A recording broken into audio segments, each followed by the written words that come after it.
본 면담은 문화체육관광부가 지원하고 한국문화원연합회가 추진하며 영주문화원이 운영하는 2023 디지털 생활사 아카이빙 사업의 일환으로 진행합니다. 안녕하십니까? 저는 영주문화원 생활사 기록가 표서우입니다.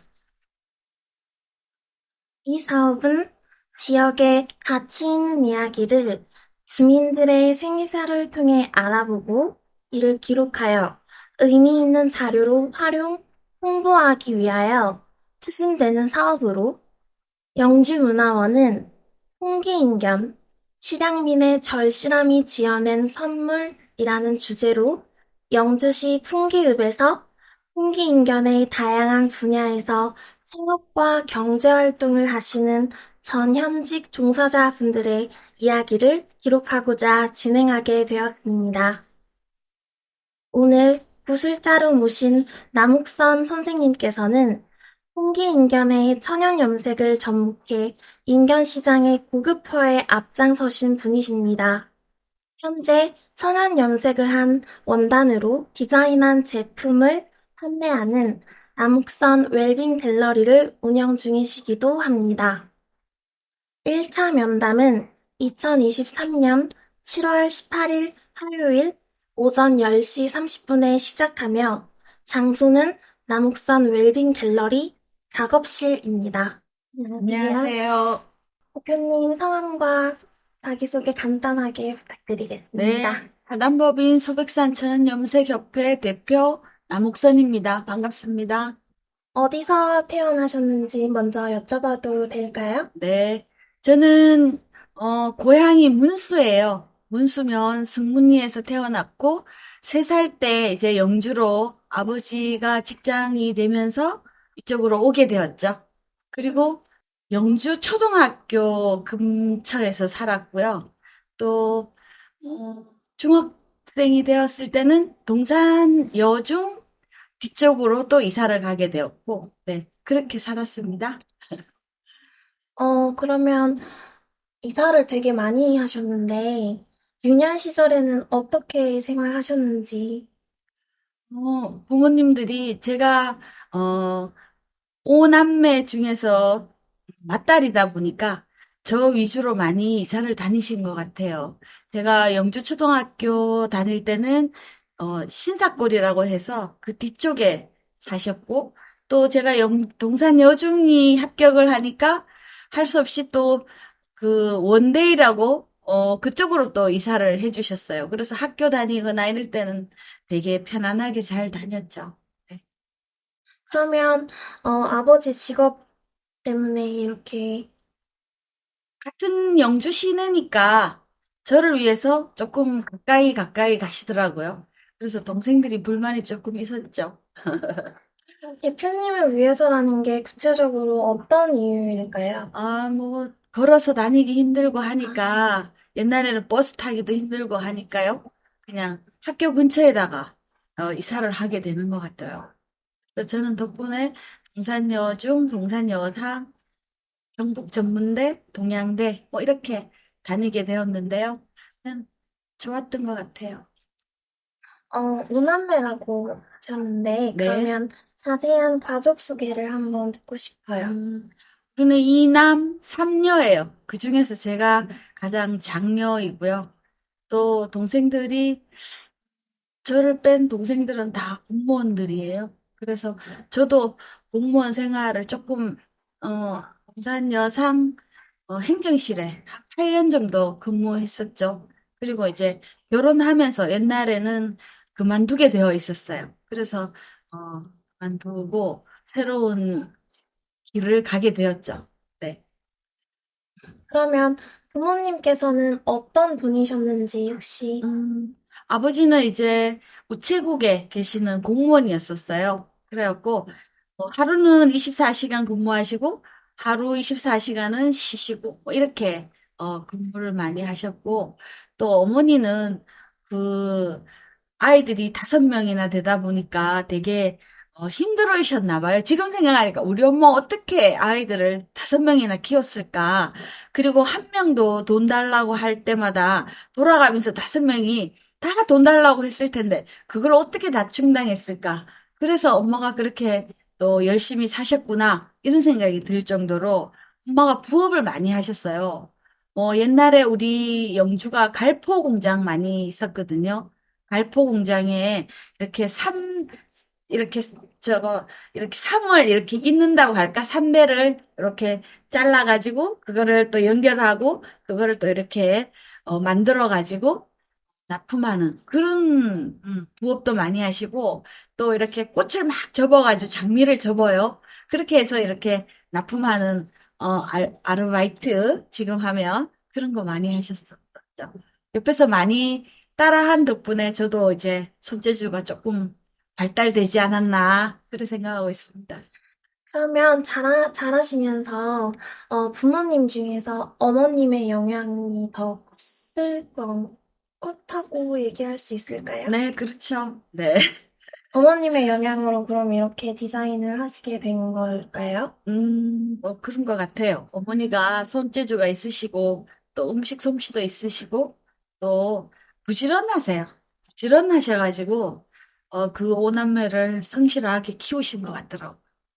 요즘 조금 유세 많이 하십니다. 그러면 이제 자란 동네는 어떤 곳인지 소개해 주실 수 있으실까요? 네. 저는 이제 초등학교는 신사골에서 살았고요. 그때는 이제 너무 어려가지고 아버지가 7살에 학교를 넣는 바람에 또래들보다가 한 거의 1년 차이가 났어요. 그래서 번호가 맨날 60번, 58번, 56번 뭐 이럴 정도로 반에서 제일 작은 아이였었어요. 근데 이제 고등학교 한 3학년 때 되니까 36번까지 갔더라고요. 고등학교 2학년 때 54번이었는데, 3학년 되니까 36번까지 갔어요. 갑자기 막 커버린 거죠. 그래서, 지금은 학교 졸업하고 가장 많이 변한 사람 1번, 저, 남옥설입니다. 그러면 그 번호라는 건 도대체 어떤 기준으로 하는 건지. 옛날에는 왜 아이들 가나다 순서로 번호를 정한 게 아니고 키 순서로 많이 번호를 정했어요. 그래갖고 55번, 68, 62번 뭐 맨날 그렇게 끝자리에 키가 작아갖고 중학교 갈 때는 가방을 들으니까 가방이 땅에 자르르 끌리더래요. 옛날에는 가방이 좀 컸었잖아요. 그래서 짜르르 끌렸는데 고등학교 때 36번까지 했습니다. 상당히 많이 하셨네요. 급성장이죠. 네. 급성장이셨네요. 그러면 어렸을 적에 장래희망은 어떤 것이었을까요? 저는 타고난 디자이너인 것 같아요. 제가 중학교 2학년 때 뭐 만들기 하는 거, 뭐 옛날에는 인형 만들기 놀이가 참 재밌었는데 그런 것들을 하면서 디자이너, 옛날로 치면 양장점에 가갖고, 나 고등학교 안 가. 나 양장점에 가갖고, 그거 옷 만드는 거 배울 거야. 그렇게 했죠. 근데 엄마가, 그건 절대 안 된다. 고등학교는 졸업하고, 그 다음에 생각해봐라. 이렇게 했어요. 그래갖고, 고등학교를 다니게 되었고, 또, 음, 그게 나의 또 살다가 보니까 이게 나의 천직이었었구나 그런 생각을 가끔 하죠. 그러면 이렇게 디자인도 많이 하시고 아이디어가 되게 많고 사업적인 감각도 되게 뛰어나신 것 같아요. 이런 면모가 혹시 학창 시절에도 드러나는 경험이 있으셨을까요? 맞아요. 있었어요. 저는 이제 동산여중, 여상 뭐 이쪽이 미션 스쿨이다 보니까 교회에 가야 돼요. 일요일 날 가서 도장을 맡아갖고 와야 점수가 이렇게 조금 좋아지는 게 있었어요. 그래서 거의 뭐 처음에 시작할 때는 이제 반강제에 의한 종교 활동이죠. 그랬는데 거기 가서 친구들하고 이렇게 뭐 어울려서 크리스마스 때가 되면 뭐 연극도 하고 또 뭐 이렇게 합창단도 운영하고, 뭐, 이렇게 장기자랑도 하고, 뭐, 이런 것들이 그때에는 다른 시절보다가 훨씬 더 많이 활동할 수 있는 거였어요. 근데 저는 조금 특이한 게 연출을 했더라고요. 어린 나이에. 늘 뭐 어디 가서 막 웨딩드레스도 빌려오고, 또 뭐, 그 막 꼬매가지고 아이들 무대 의상도 만들어주고, 막 이럴 정도로 조금 연출하는 게 늘 어릴 때부터 조금 특이했다. 지금 생각해보면, 아, 내가 그래서 이런 일을 하고 있구나. 그런 생각을 가끔 하죠. 네. 그러면 그때는 배운 기술이나 그런 게 전혀 없으셨을 텐데, 어떻게 그렇게 연출을 하시게 될 수 있었을지. 좀 남다른 리더십이라고 음, 할까? 그냥 좀 친구들이 좀 잘 따라와 줬었고, 또 제가 막 설렁설렁 막 이렇게 추진하는 것들이 또 그때는 왜 나뭇잎을 엮어갖고라도 이렇게 옷을 만들고, 나뭇잎을 엮어갖고 막 왕관도 만들고 뭐 이럴 정도로 허술하지만 그래도 그런 어떤 감각들이 저를 이렇게 키우지 않았나 그런 생각이 가끔씩 듭니다. 유년 시절부터 감각이 튀어나셨네요. 근데 아까 말씀하시기로는 종교 활동으로 점수가 생긴다고 하셨는데, 음. 이거는 어떤, 그 미션 스쿨에서 보면 사립학교 미션 스쿨은 그, 뭐 하나님의 은혜로 이렇게 학교를 설립하게 되었으니까 그거를 선교하는 게 또 목적이잖아요. 그래서 아이들한테 반강제적으로 그 교회에 가서 도장을 맡아오도록 그렇게 했는데 저는 어린 시절에 그렇게 종교 활동을 할 수 있었던 것도 제가 이렇게 착하게 살아가고 또 항상 남한테 이렇게 나누어주고 10개 중에 한 개가 내 게 아니라는 거를 항상 머릿속에 이렇게 심어 놓은 어떤 토기 같은 느낌. 그래서 굉장히 건장한다고 생각해요. 그러면 그때 미션 스쿨에서 학업을 하신 게 지금도 종교 활동에 영향을 미치고 계신가요? 그거는 아닌 것 같아요. 또 살다가 보니까 이렇게 하나님이 나인데 이렇게 어, 허락한 어떤 거였다고 생각했는데 또 아닌 게 또 인생이잖아요. 그러다 보니까 또 바뀌게도 되더라고요. 네, 바꿨죠. 지금은. 네. 그러면 리더십이 있다고 계속 들려요. 저는 리더십이 굉장히 많으셔서, 그렇게 학창 시절을 보내신 것 같은데, 리더십이 있어서 많은 활동을 하신 것 같아요. 네. 혹시 그럴 때 재밌었던 에피소드 같은 게 있었을까요?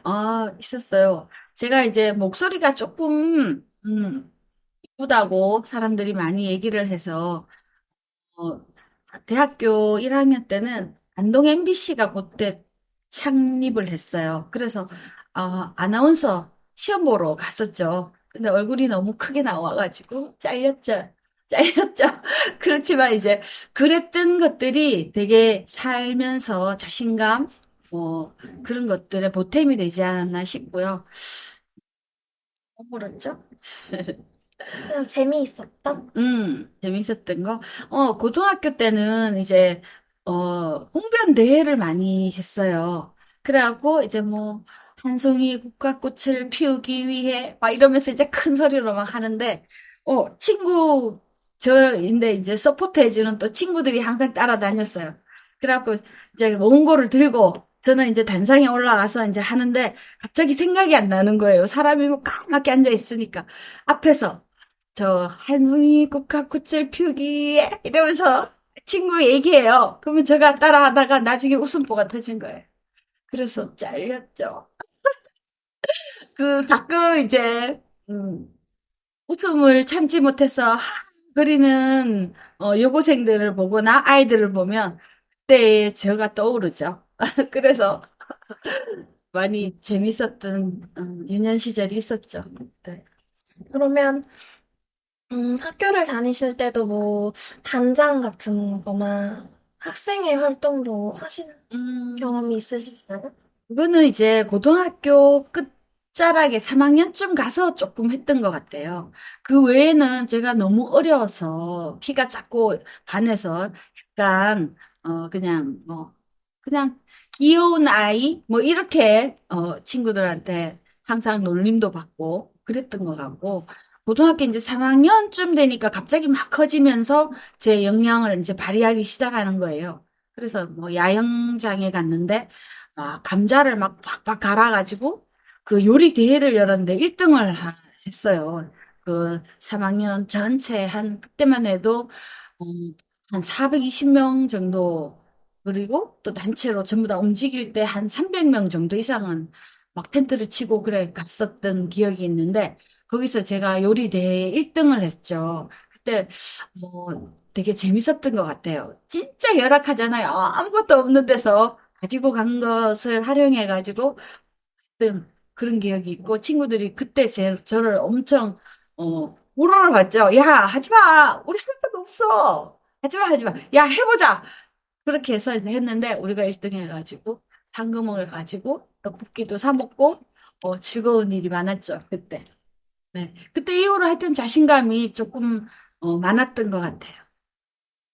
그러면 주변에서 친구들 분들께도 굉장히 인기가 많은 학생이셨을 것 같아요. 네, 맞아요. 착한 학생이었죠? 그러면 이제 고등학교까지 졸업 후에 어, 대학을 진학을 하셨잖아요. 했어요.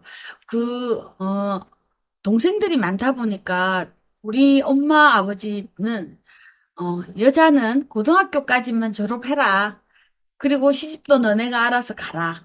우리는 여기까지가 너네한테 해줄 수 있는 그거다. 이렇게 하셨어요. 근데 막상 친구들이 대학 가느라고 그때만 해도 뭐 4년제는 지방에서 꿈도 못 꾸고 경북 전문대, 정도 안동 뭐 이렇게 상지 전문대 뭐 이런 데 많이 갔었는데 그거 가보고 싶더라고요. 그래서 막 울면서 막 했는데 안 되더라고요. 그래서 취업을 했죠. 저는 동산학교 행정실에 취업을 하고 한 1년을 좀 그냥 공백기로 있다가 뭐한 1년 쉬었다가 다시 야간대학을 다녔어요. 경북전문대 행정학과에 야간대를 다니면서 이제 또 저의 기량을 마음껏 발휘했죠.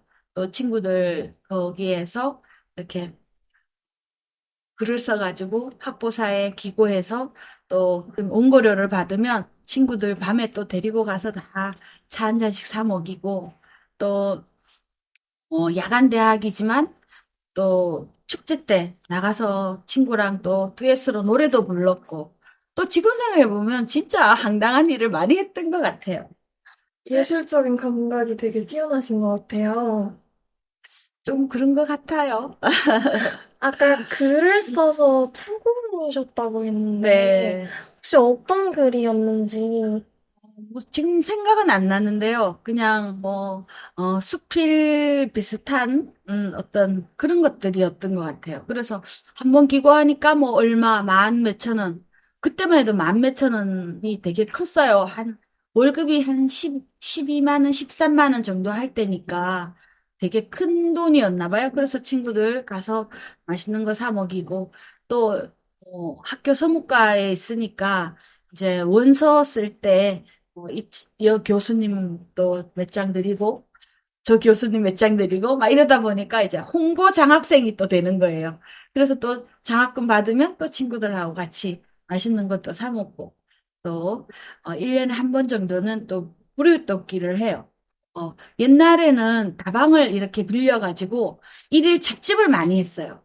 그때 이제 뭐 한복을 예쁘게 입고, 머리도 하고 막 이렇게 해갖고, 하루 이제 이렇게 해가지고, 150, 200만 원씩 모아가지고 이렇게 어려운 어른들 통장에 5만 원씩 현금이 제일 필요하다고 하더라고요. 뭐가 필요하냐? 우리 처음에는 이제 모르고 계속 연탄도 사드리고 라면도 사드리고 막 그랬는데 그거를 이제 계속 연도별로 하다가 보니까 나중에는 이제 현금이 정말 필요하다고 그러시더라고요. 그래서 5만 원씩 한 250만 원을 해갖고 이제 통장에 넣어드리기도 했었고, 또 뭐, 우리가 모아놓은 돈은 다인데, 또 막 면에서 추천이 막 들어왔어요. 그래서 마이너스로 또 제 돈을 넣어가지고 5만 원씩 넣어드리고 그 남아있는 뭐 그런 것들을 막 강제로 막 다니면서 판 적도 있고 하여튼 이상한 짓 참 많이 했어요.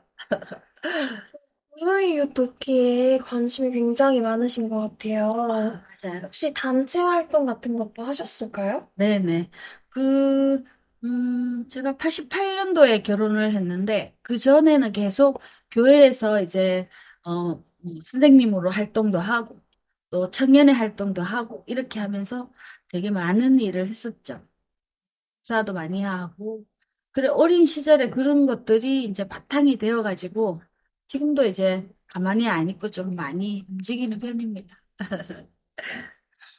그러면, 직장 생활 하면서도, 굉장히 많은 취미 활동을 하셨을 것 같아요. 맞아요. 그러면 어떤 걸 배우셨고, 음, 단체 활동은 어떤 걸 하셨는지 좀 네. 궁금합니다.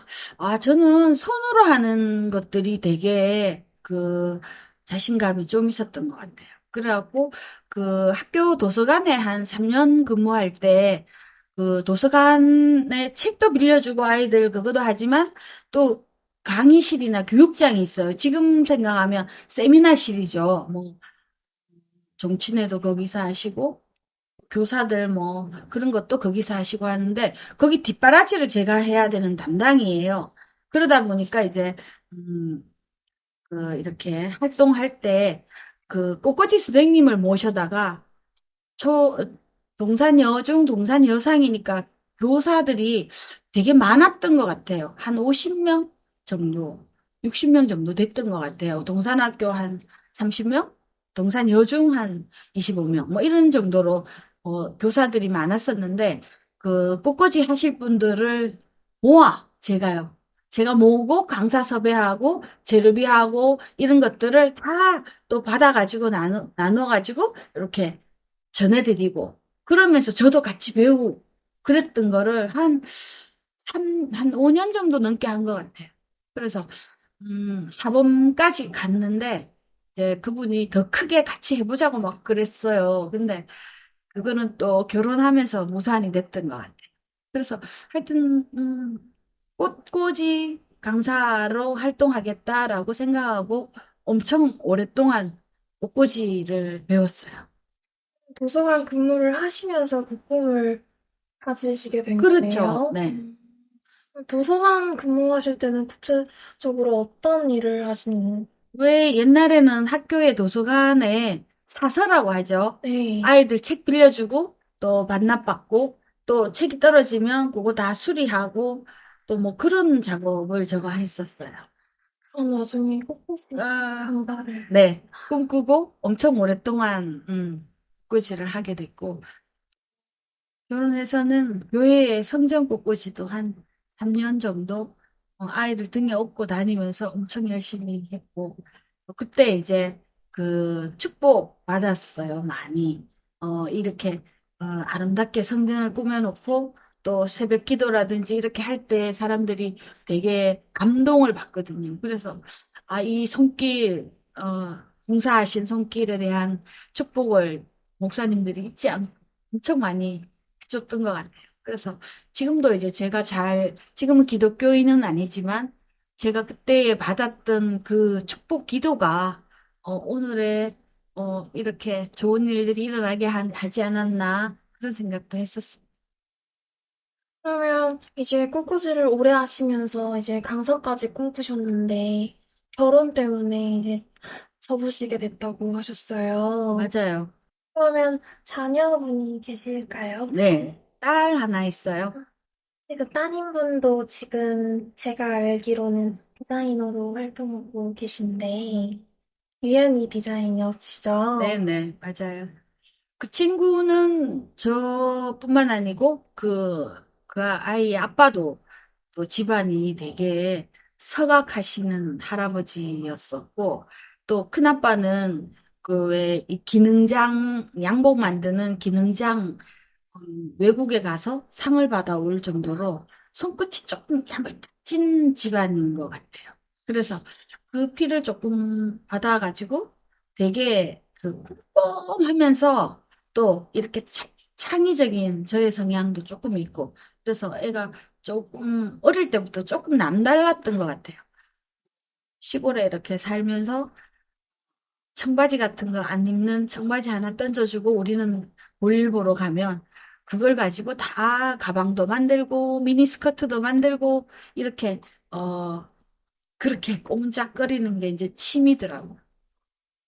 그래서, 음, 이제 제가 천연염색을 택하게 된 것도 다른 재주가 조금 있다 보니까 이것저것 많이 다양하게 했었어요. 그렇지만 이제 천연염색으로 들어오게 된 거는 우리 딸아이가 의상 쪽으로 공부를 하고 싶다고 해서 그때는 제가 도자기를 하고 있었는데 도자기는 산업화 해보려고 하니까 굉장히 어려움이 많고 또 그 수제로 이렇게 뭔가를 해보려고 하니까 한계가 좀 있었고 한 작업을 많이 했었는데 좀 어려움이 있었고 그래서 음, 나는 천연염색해서 원단을 너에게 주고 너는 디자인을 해서 이렇게 상품화하고 이렇게 한번 해보면 어떨까? 이렇게 해서 이제 제가 천연염색을 하게 되었죠. 그 아이는 그때 대학교 1학년쯤 됐을 거 그랬습니다. 그러면 따님이 이제 본격적으로 성인이 되기 전에도 그렇게 디자인이라고 하면 디자인 취미가 있었을 텐데, 있었어요. 네. 그쵸? 네. 그러면 이제 대표님의 영향을 많이 받으신 걸까요? 따님분이? 그 저의 영향도 많이 받았는데 우리 아이가 유씨인데 유씨 집안이 손끝이 조금 남달랐던 것 같아요.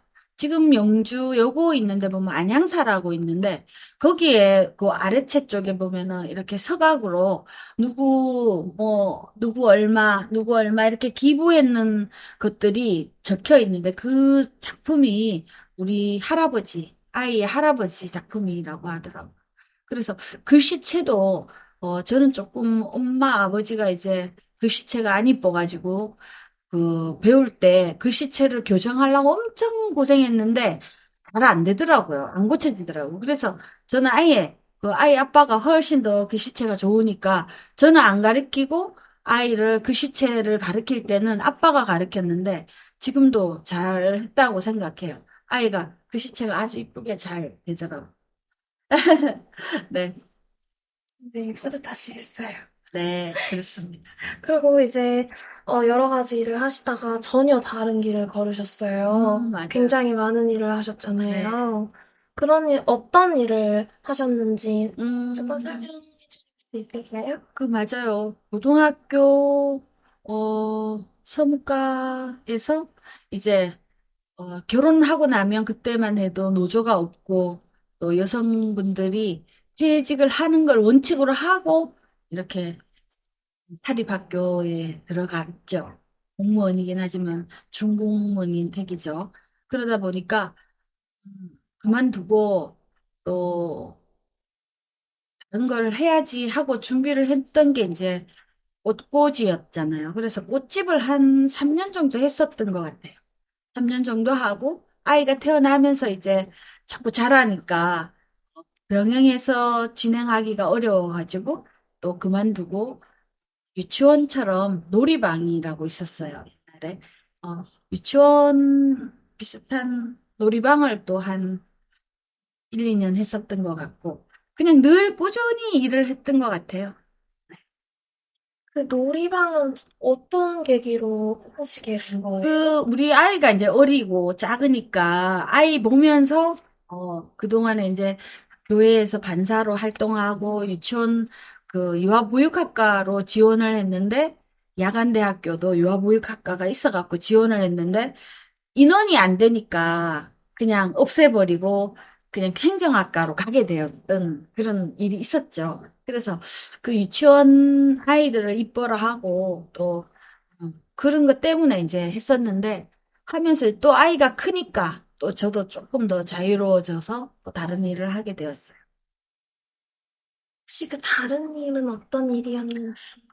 이제 우리가 김해에 살다가 부산 김해 쪽에 살다가 어, 아이 아빠가 이제 실직을 하면서 고향으로 돌아오게 됐어요.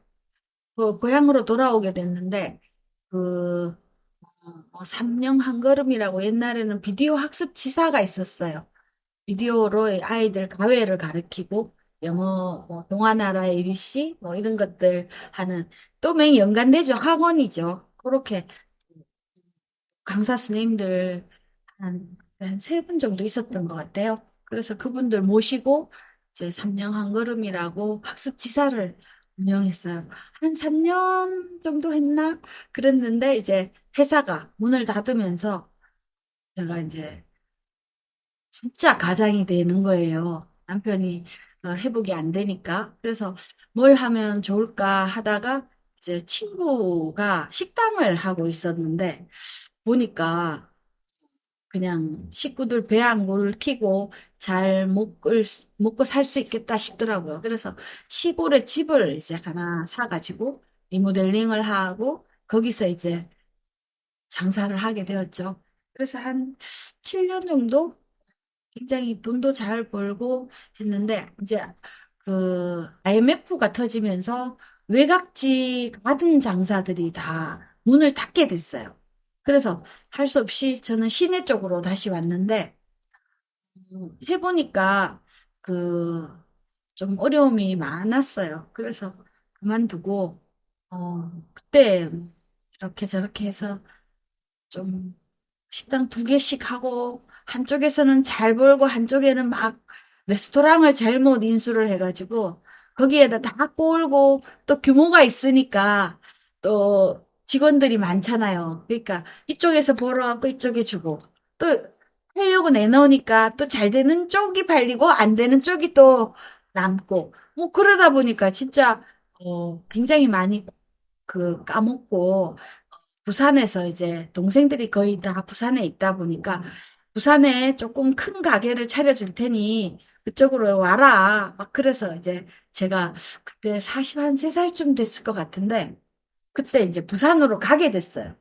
부산에 가가지고 한참 그 힘들어 했죠. 음식이라는 게 보니까 그 문화원에서 그 인삼 축제할 때 시절 음식 해갖고 제가 전시회도 하고 또 체험도 그때 이렇게 소뚜껑 엎어가지고 부친 게 막 구워서 이렇게 사람들 나눠주는 체험도 제가 시키고 이럴 정도로 또 한 번 했다 그러면 또 온 동네가 시끄럽도록 합니다. 그래서 열심히 했었는데 동생들이 자꾸 돈이 안 되니까 내려가자고 해서 제가 따라 내려갔다가 엄청 힘들었죠. 왜냐하면 음식은 그 지역색이 굉장히 강해요.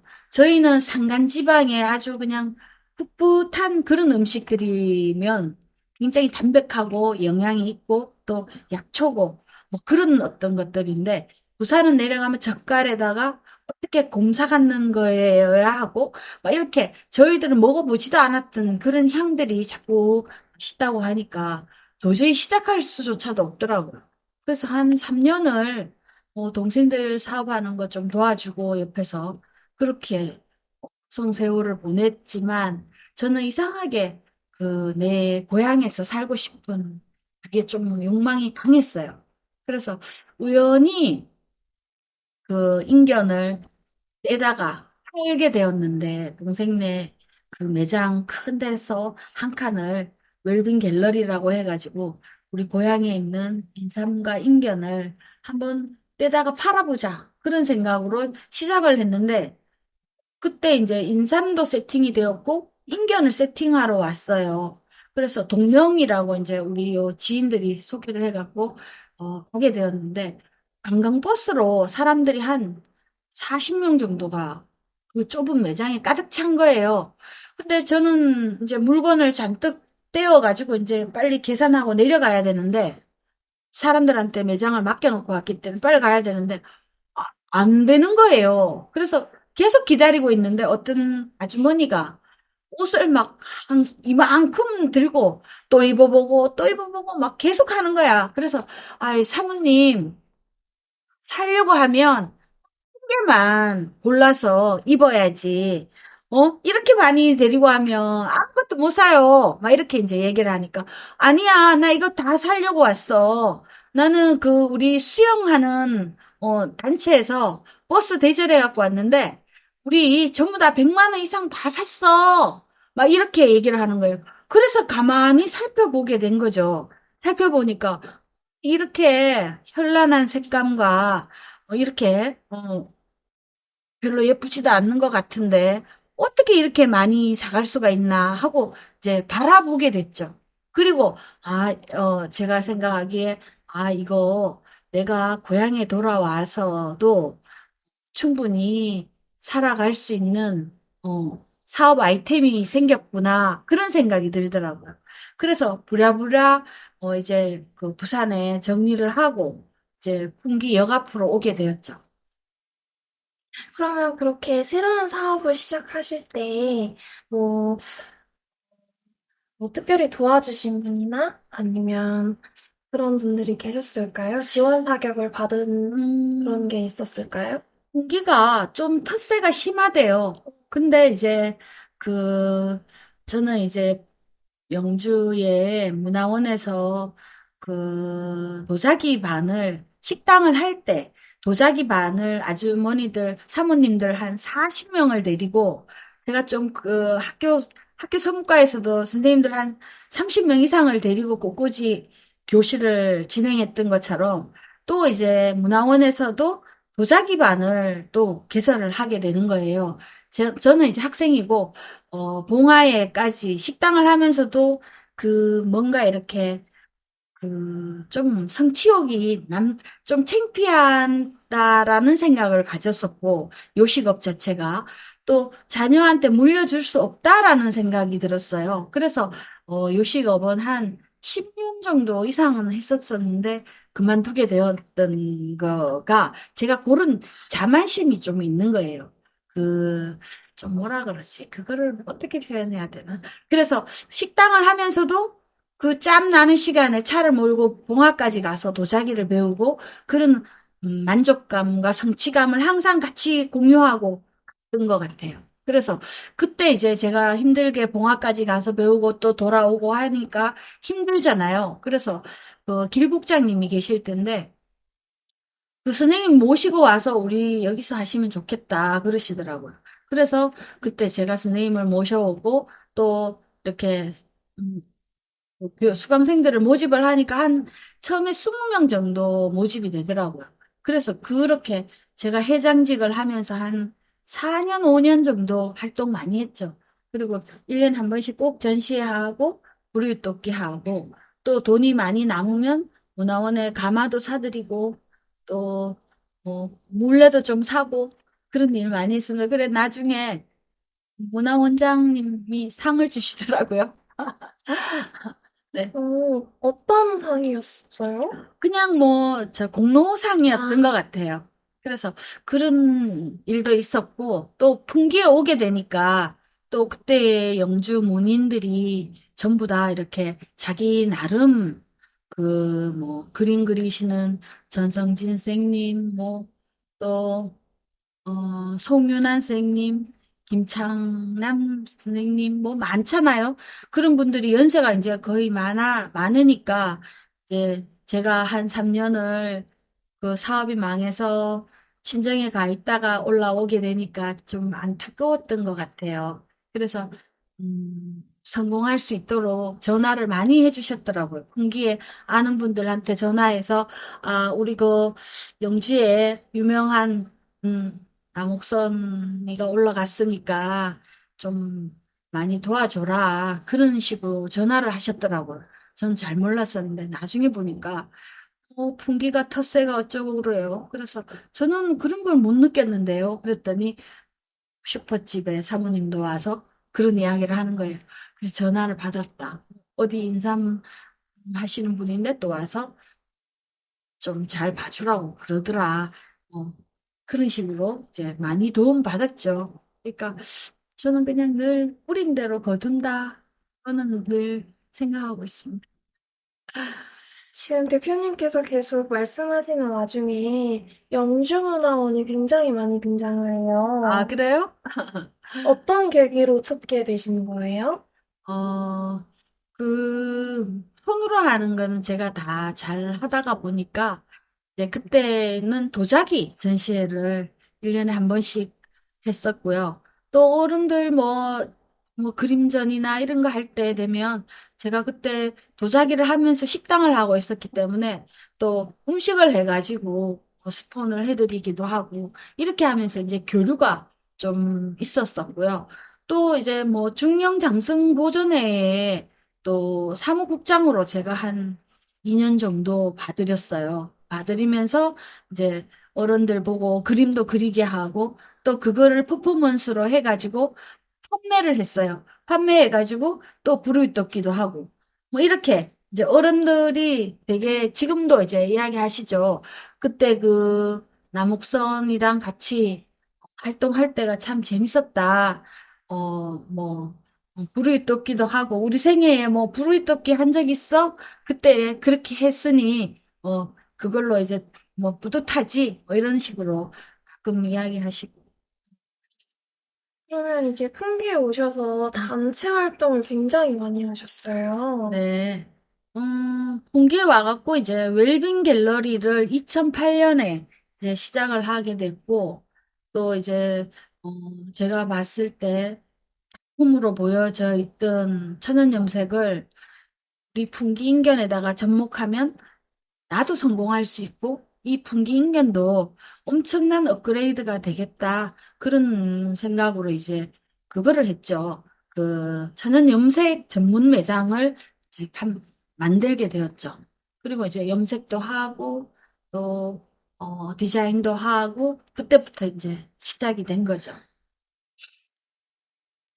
그러면 이제 그때 이제 부산에서 풍기로 오셨을 때 처음에 이제 관심을 가지게 되신 게 인견과 인삼이라고 하셨어요. 네네. 그거는 어떻게 접하게 되신 거예요? 그때 우리 지역의 특산품이다 보니까, 늘 어린 시절부터 많이 알고 있었고, 또 많이 먹었고, 또 인견은 많이 입었고, 그런 거는 있었죠. 근데, 분기 인견이 속옷에만 머물러 있는 게 늘 좀 안타깝더라고요. 우리는 입지 않는 옷, 엄마가 입는 옷, 뭐, 이렇게 생각을 했었는데, 제가 이제 그 우연한 기회에 그 인견 산업이 확대되는 거를 보면서 아, 나는 행사복 또는 그 외출복으로 한번 도전을 해봐야 되겠다.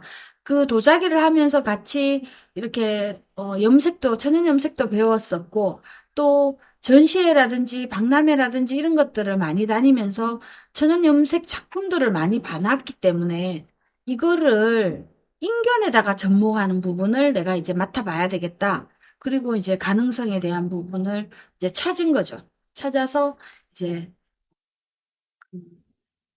겨울을 나게 된 거죠. 그러면 풍기에 처음 오셨을 때 풍기의 인견 산업 이런 음. 규모가 어느 정도였어요? 저 2008년 이제 7월에 제가 사업자를 냈더라고요. 그때에 이미 그 김기인견이 2009년도에 퍼스트 브랜드 대상을 받았거든요. 2009년에. 그러니까 아마 그때 2008년이니까 한참 이제 꼭대기를 향해서 올라가던 타이밍이었던 것 같아요. 그러면 처음에 이제 풍기 인견 사업을 시작하셨을 때 원단 수급이나 음, 워낙 까다로우신 것 같은데 이런 네. 원하는 품질의 원단 같은 거는 어떻게 수급을 받으셨는지.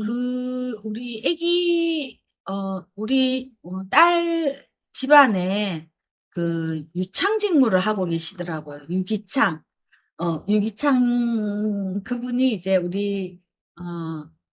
그 유창직무를 하고 계셨는데, 속바지 같은 거 이런 거 많이 얻어 입고 막 그랬던 게 있기 때문에 풍기로 오면서 이제 그분들하고 같이 협력을 하게 됐죠. 그래서 음 그때만 해도 풍기 인견 스카프가 그때에는 농악놀이 할 때 쓰이는 빨강, 노랑, 파랑 또 무당들이 쓰는 빨강, 노랑, 파랑 깃발 만드는 거. 요 정도에서 염색을 해가지고 서울로 올리고 있더라고요. 그 작업을 하고 계시는데 어느 날 나는 이제 이거 팔리지도 않고 옛날처럼 농악놀이를 많이 하는 것도 아니고 무당들이 굿을 많이 하는 것도 아니고 그래서 이제 사양길로 간 거죠. 근데 그분들이 속복을 짜고 있었고 그래서 그 형님, 이거를 짜주시면 문을 닫지 마시오. 내가 전량 다, 살 테니까, 그, 하여튼 짤 수 있는 데까지 짜달라고 그렇게 부탁을 했어요. 그래가지고, 그거를, 스카프로 만들었죠.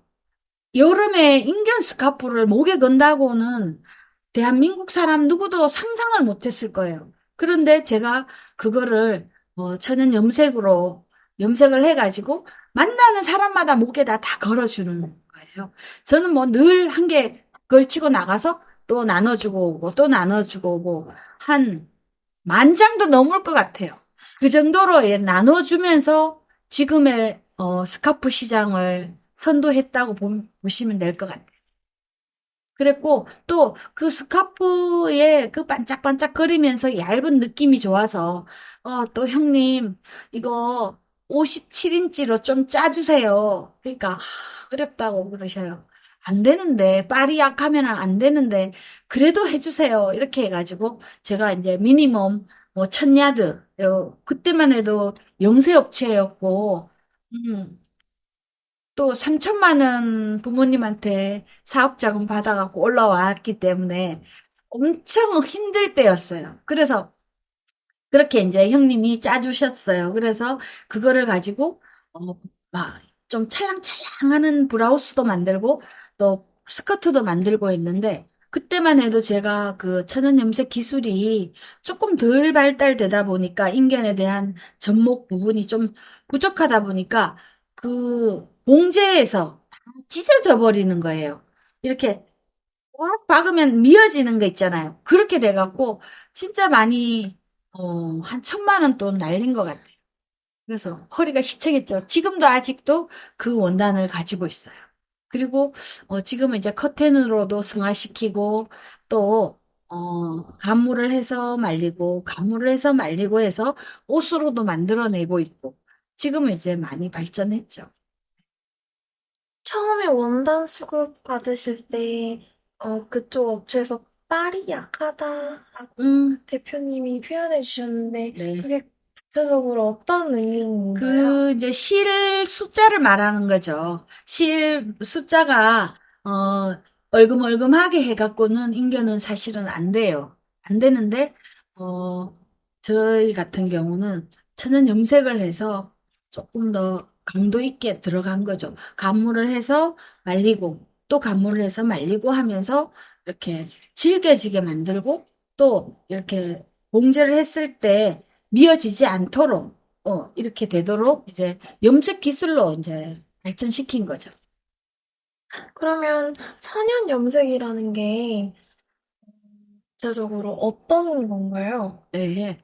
저는 염색은 나무의 뿌리, 약초의 뿌리, 꽃, 뭐 열매, 밤송이, 보드피, 뭐 이런 아주 자연적인 물감인 거죠. 물감인데 식용 색소가 있고 섬유용 색소가 있는 거예요. 그런 부분들까지 이제 테스팅에 의해 갖고 정말 밤을 새워가면서 어, 테스트를 하고 또 지인분들한테 부탁해서 칡 넝쿨이라든지 이런 걸 다 해가지고 연탄불에 막 다리게 하고 그거를 또 말통으로 제가 받아가지고 염색을 하고 또 거기에서 조금 특이한 것만 있어도 다 적고 이렇게 한 1년을 거의 연구를 엄청 하고 또 뭐 저기 나주 쪽에서 무형문화재들이 시연회가 있다 이러면 또 다 문을 닫고라도 쫓아가서 또 배워오고 또뭐 청도에 뭐 간물 뭘 하겠다 하면 또 그쪽으로 또 쫓아가고 또 배워오고 옛날에는 한 기법 한 개 배울 때마다 거의 50만 원, 100만 원 정도 되게 많은 돈을 치렀죠. 그렇게 이제 뭐 한 1년을 달려고 또 그거에서 우리 인견에다가 접목하는 방법을 계속 연구를 해서 이제 조금씩 이제 들어갔어요. 그 천연염색 산업으로. 근데 그 작품으로 만들어진 선생님들 거는 한 그때만 해도 25만 원 정도, 브라우스 한 장이 25만 원 정도예요. 그러면 제 거는 제가 염색해서 만든 거는 8만 원부터 시작했어요. 무조건 8만 원인 거예요. 봉제비가 그때 3만 원에서 5만 원이었어요. 브라우스 한 장에. 그래도 그러면 남는 거 없잖아요. 계산하고 하지 않았어요. 그래갖고 그렇게 8만 원 내 거. 그 2008년, 2009년도에는 제 작품은 무조건 8만 원이었고요. 2009년에 다시 10만 원으로 올라갔어요. 2011년에 12만 원으로 올라갔어요. 그 다음에 15만 원으로 갔어요. 이렇게 가다가 보니까 나중에는 최고 작가들이 받는 25만 원까지 저도 가는 날이 있더라고요. 그러면 처음에 시작하셨을 때 좀 단가가 낮게 시작하셨어요. 그쵸? 네, 그럴 때 그렇죠. 어려움은 없으셨어요? 말로 표현할 수가 없죠. 겨울에 되면 막 그 염색 공부하고 테스팅하고 또 귀신이 나오려고 하는 버려진 공장들 쪽에 작업장을 빌려가지고 이렇게 염색을 하고 널어놓고 뭐 이렇게 하는 어려운 날들이 참 많았었죠. 말로 표현을 못해요. 하도 많아서. 공장을 이것저것 옮겨 다닌 것도 많았었고, 또 밤에 퇴근하고 나서 항상 또 작업을 해야 되니까 또 하다가 보면 뭐 이렇게 소리가 들리면 무서워갖고 다 버리고 막 도망갈 때도 있었고요. 그 다음날 아침에 나와서 다시 정리해 놓고, 뭐 그렇게 다시 또 출근하고, 이렇게, 시작했죠. 너무 많은 어려움이 있으셨는데, 네. 그럼에도 불구하고 천연 염색을 놓지 않으신 이유가 있으실 것 같아요.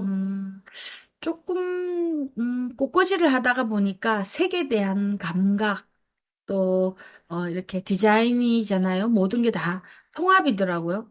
그래서 저는, 이게, 통합이라는 생각이 들었어요. 예술은 그냥 같은 통 안에 들어있는 것과 같이 하나인 거예요. 요 솜씨가 있는 사람이 이거는 잘하고 이거는 못하고가 아니고 잘할 수 있는 그런 것들이더라고요. 그래서 뭐 제가 요식업도 했었고 꽃꽂이도 엄청 오래 했었고 또 손으로 하는 모든 것들은 공예들은 거의 다 어, 배웠을 만큼 그 자신이 좀 있었던 것 같아요. 그럼 전반적으로 예술에 되게 조예가 깊으신 것 같아요. 네, 네, 아까 말씀하시기를 막 글을 써서 막 투고도 하시고 네, 그러셨잖아요. 네네. 그러면 이제 그런 문학이나 음. 이런 다른 분야의 예술에도 관심이 많으세요? 그냥 그 학교 도서관에 근무할 때 거기에 명화집이 좀 많았던 것 같아요. 지금 생각해 보면 그림집들 있잖아요. 되게 비싸고 크게 표현된 거, 뭐, 뭐 피카소부터 시작해갖고 막 그런 그림들 그런 것들이 엄청 많았던 것 같은데 전 또 취미가 계속 그걸 지켜보면서 스캔을 하는 거예요. 제 눈 속에다가 이렇게. 다양한 모네, 뭐, 정원이라든지, 뭐, 진짜 많은 다양한 명화집이 있었는데, 그 스캔하는 게 그냥 취미이고, 또 스트레스 해소법이고, 뭐 하여튼 그랬던 것 같아요. 그래서 지금도 뭘 꼼꼼하게 보는 거는 잘 못해요. 이렇게 스캔이 다 돼요. 그래서 이렇게 손님들도 오시면 이렇게 다 읽혀져 있어요. 그래서 대화할 때 그냥 튀어나가죠. 이렇게. 아니, 그렇게 하시고, 신발을 그렇게 하시면 안 되죠. 뭐 이렇게. 보지도 않고 어떻게 알았어요? 막 이렇게 얘기할 정도로 조금, 취미가 특이해요. 이렇게 딱 보면 저 칸이 몇 개 있는지 늘 이렇게 세는 버릇, 뭐 이런 것들이 제가 조금 특별한 사람, 좀 개파가다고 할까? 조금 남하고 다른 점들이 그런 거에서 이제 생긴 것 같아요. 그래서 이제 천연 염색에 대해서 조예가 되게 깊으세요. 그죠? 많이, 전문가시잖아요. 세월이 그러면, 흐르다 보니까, 그러면 화목 염색과의 차이는 혹시 뭘까요? 어, 궁금해지네요. 천연 염색은 이제, 자연이죠. 연두색이었다가, 진녹색이었다가, 단풍으로 돌아가는, 그런 살아있는 원단, 살아있는 섬유. 뭐 그런 것들이고요. 화학은 그냥 그야말로 한번 까만색 하면 딱 까만색인 거잖아요.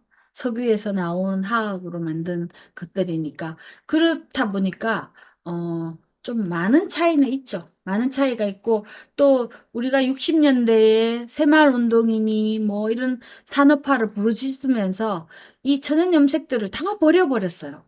옛날에는 화학은 돈이 비쌌기 때문에 안 사고, 다 뭐 신나무를 꺾어다가 고함을 꺾어다가 삶아가지고 까만색도 내고 이렇게 아버지도 옛날에 그렇게 하셨다더라고요. 개울가에서 이렇게 신나무라든지 호두피 뭐 이런 것들을 삶아갖고 검은 색깔을 내고 그랬었대요. 그리고 그걸 가지고 이제 옷도 만들어 입고 또 수출 가지고도 이렇게 하고 또 항토도 이렇게 하고 그랬었다고 그러더라고요. 그랬는데 우리가 60년대에 산업화를 부르짖으면서 다 버렸던 것들이, 저는 되게 그 귀중하다고 생각했어요.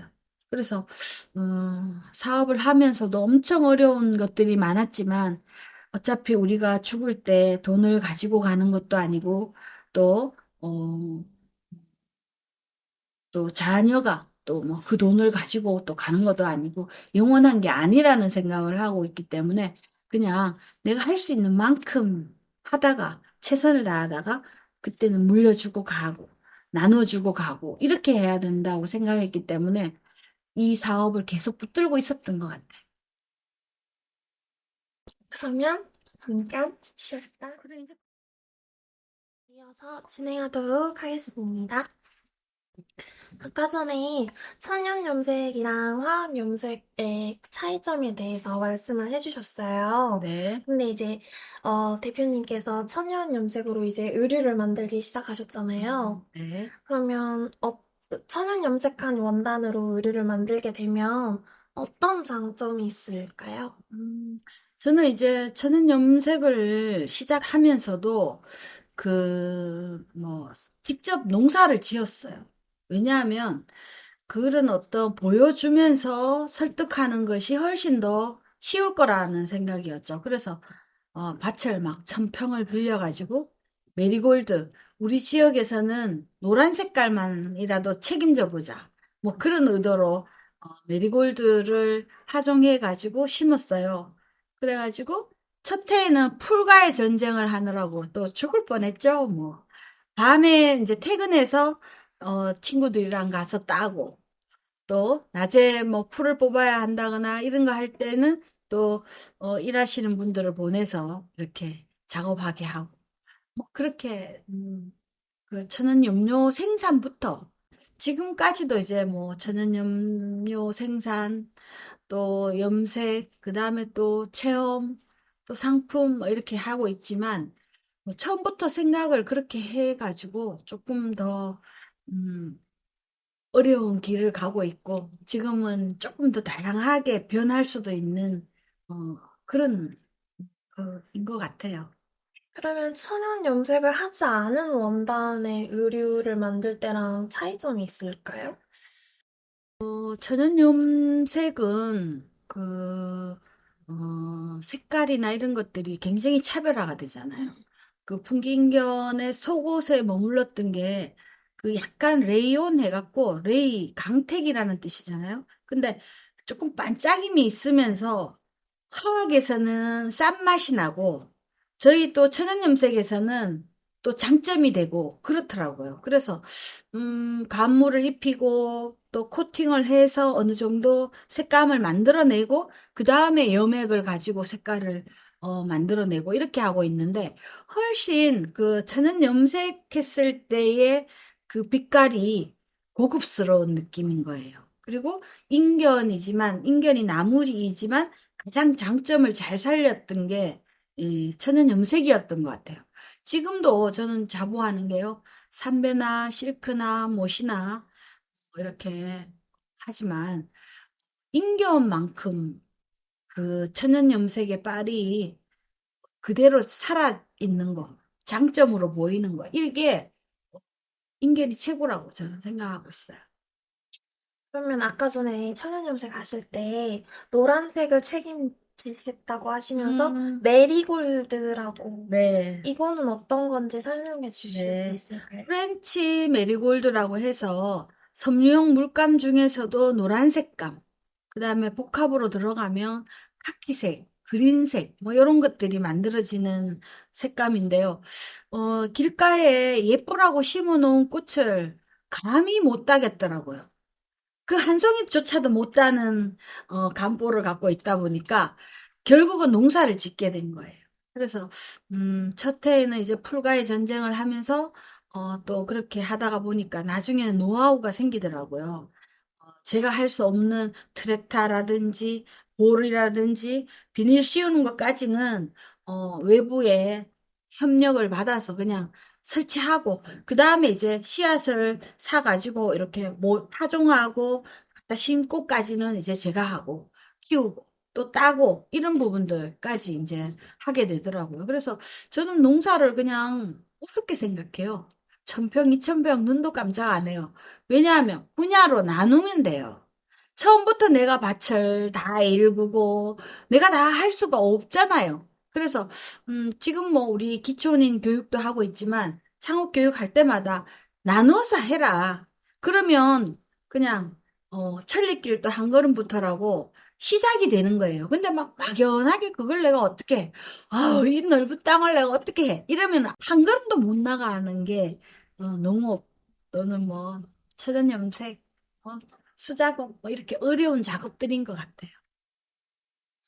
그러면 지금 이렇게 강의하시는 교육한 게 되게 많으신 것 같아요. 네. 어떤 거를 주로 하세요? 음, 저희가 이제 그 2008년도에 천연염색 전문 매장을 설립을 하다 보니까 그 혼자서 막 이것도 하고 저것도 하고 해봐도 매일 그냥 1년에 매출액이 뭐 한 5천만 원 미만 뭐 이렇더라고요. 그래서 아, 이렇게 하는 것보다가 여러 사람을 같이 가르쳐서 며느리도 안 가르쳐 주는 기술력이라고는 하지만 이거를 여러 사람을 가르쳐 갖고 함께 가면 어떻게 될까? 거기에 대한 고민을 좀 많이 했었죠. 그래가지고 2011년에 사단법인을 설립하고 2012년에 사회적 기업으로 들어가게 되어요. 제가. 그러면서 이제 이 명실공히 저거 청도에 그 감이 특산물이잖아요. 그러면 감이 주렁주렁주렁 열려 있는 모습을 보면서 아, 이 동네는 특산물 이거야. 아, 이 동네에서 나는 게 참 맛있어. 이러는 것처럼 인견도 유휴 농지에다가 막 메리골드를 심고 또 체험객들이 막 따고 또 단물로 원단이 펄럭펄럭 하면서 온 동네에 펄럭거릴 때 최고의 특산품이 되겠다라고 저는 생각했기 때문에 이제 같이 함께 가는 방향을 선택하게 되죠. 2012년에. 네. 예비 사회적 기업을 거쳐서 14년도에 인증 사회적 기업으로 갔고 또 지금까지 올 수 있었던 게 그런 어떤 영향이 아니었을까 생각하고 있습니다. 그러면 대표님께서 작업하시는데 필요한 기술을 교육시키시는 거예요? 그렇죠. 지역민들, 작가 만들기라든지 또는 뭐, 사회 서비스, 그 사회적 기업들을 참 많이 오해하고 계시는 부분들이 있는데요. 정부의 보조 사업을 따서 운영을 한다. 뭐 정부의 뭐 지원을 받아서 뭐 하고 있다. 뭐 배를 불킨다고 생각하는 것 같아요. 대표들의. 근데 그게 아니고 취약계층의 우리 지역에 있는 사람들을 한 사람이라도 더 고용하고 또 그분들이 그 월급으로 인해서 이렇게 다시 사회에 환원하고 이런 어떤 선순환 구조를 만들기 위한 것이 사회적 기업의 역할이고, 또 사회적 기업이라는 게, 어, 나라에서 뭐 개발비를 준다, 사업비를 준다 해도 엄청난 통제력과 그 포맷이 있어요. 홍보비는 홍보비에다 써야 하고, 뭐는 어떻게 해야 하고, 막 이런 것처럼 굉장히 까다롭게 지금 생각해보면, 그 1,000만 원 정도 주면서 그렇게까지 치사했어야 한다. 그럴 정도로 굉장히 까다로웠던, 게 사회적 기업이었어요. 그래서 지금은 이제 조금 더 큰 사업들을 따오기도 하고, 진행도 하고, 그러고 있지만, 그런 어떤 국가의 도움을 받으면서, 이렇게 스파르타처럼 키워진 어떤 상태가 지금의 저를 있게 한 것 같다라는 생각은 하고 있어요. 그러면 거의 아무것도 없는 상태에서 지금 이렇게 사회적 기업까지 이루게 되신 거잖아요. 그렇죠. 그러면 처음에 대표님께서 천연 염색을 시작을 하셨을 때는 굉장히 생소한 분야였을 것 같아요. 생소하지는 않았고요. 제가 이렇게 염색을 할 때도 색감이나 이런 것들을 정말 많은 시행착오를 거치면서 찾아낸 것들이죠. 한 개 한 개. 그리고 또 소비자들이 선호하는 색은 굉장히 단순해요. 뭐 제가 지금 입고 있는 이 네이비색 뭐 이런 거 좋아하시고 조금 짙은 느낌의 카키색 또는 뭐 그린색 뭐 이런 것들 세컨 브랜드라고 해서 팔리지는 않지만 돋보이게 해주는 빨강 노랑 색깔이 베이스에 있는 거는 이제 그 얘를 돋보이게 하기 위해서 만들어지는 거지 실제 구매력이 일어나지는 않아요. 그래서 스카프 외에는 그렇게 막 화려한 색깔들은 선호하지를 않죠. 자기가 입고 다니는 옷들을. 그래서 그냥 소비자들이 좋아하는 색감을 보면서 그거를 다시 또 연구를 하고 테스팅을 하고 이렇게 하면서 저는 굉장히 많이 발전된 것 같아요. 소비자가 선호하는 색을 보면서 연구를 하고 만들어내고 이런 것들이 가장 지금에 있지 않았나 그런 생각. 그러면 대표님께서 주로 생각하시는 소비자층은 어떤 소비자층일까요? 저희는 이제 조금 고급화 브랜드 전략으로 갔기 때문에 지금은 이제 부잣집 사모님들이 많이 고객으로 계시고요. 또 제 옷만 입는다는 분들이 참 많으세요.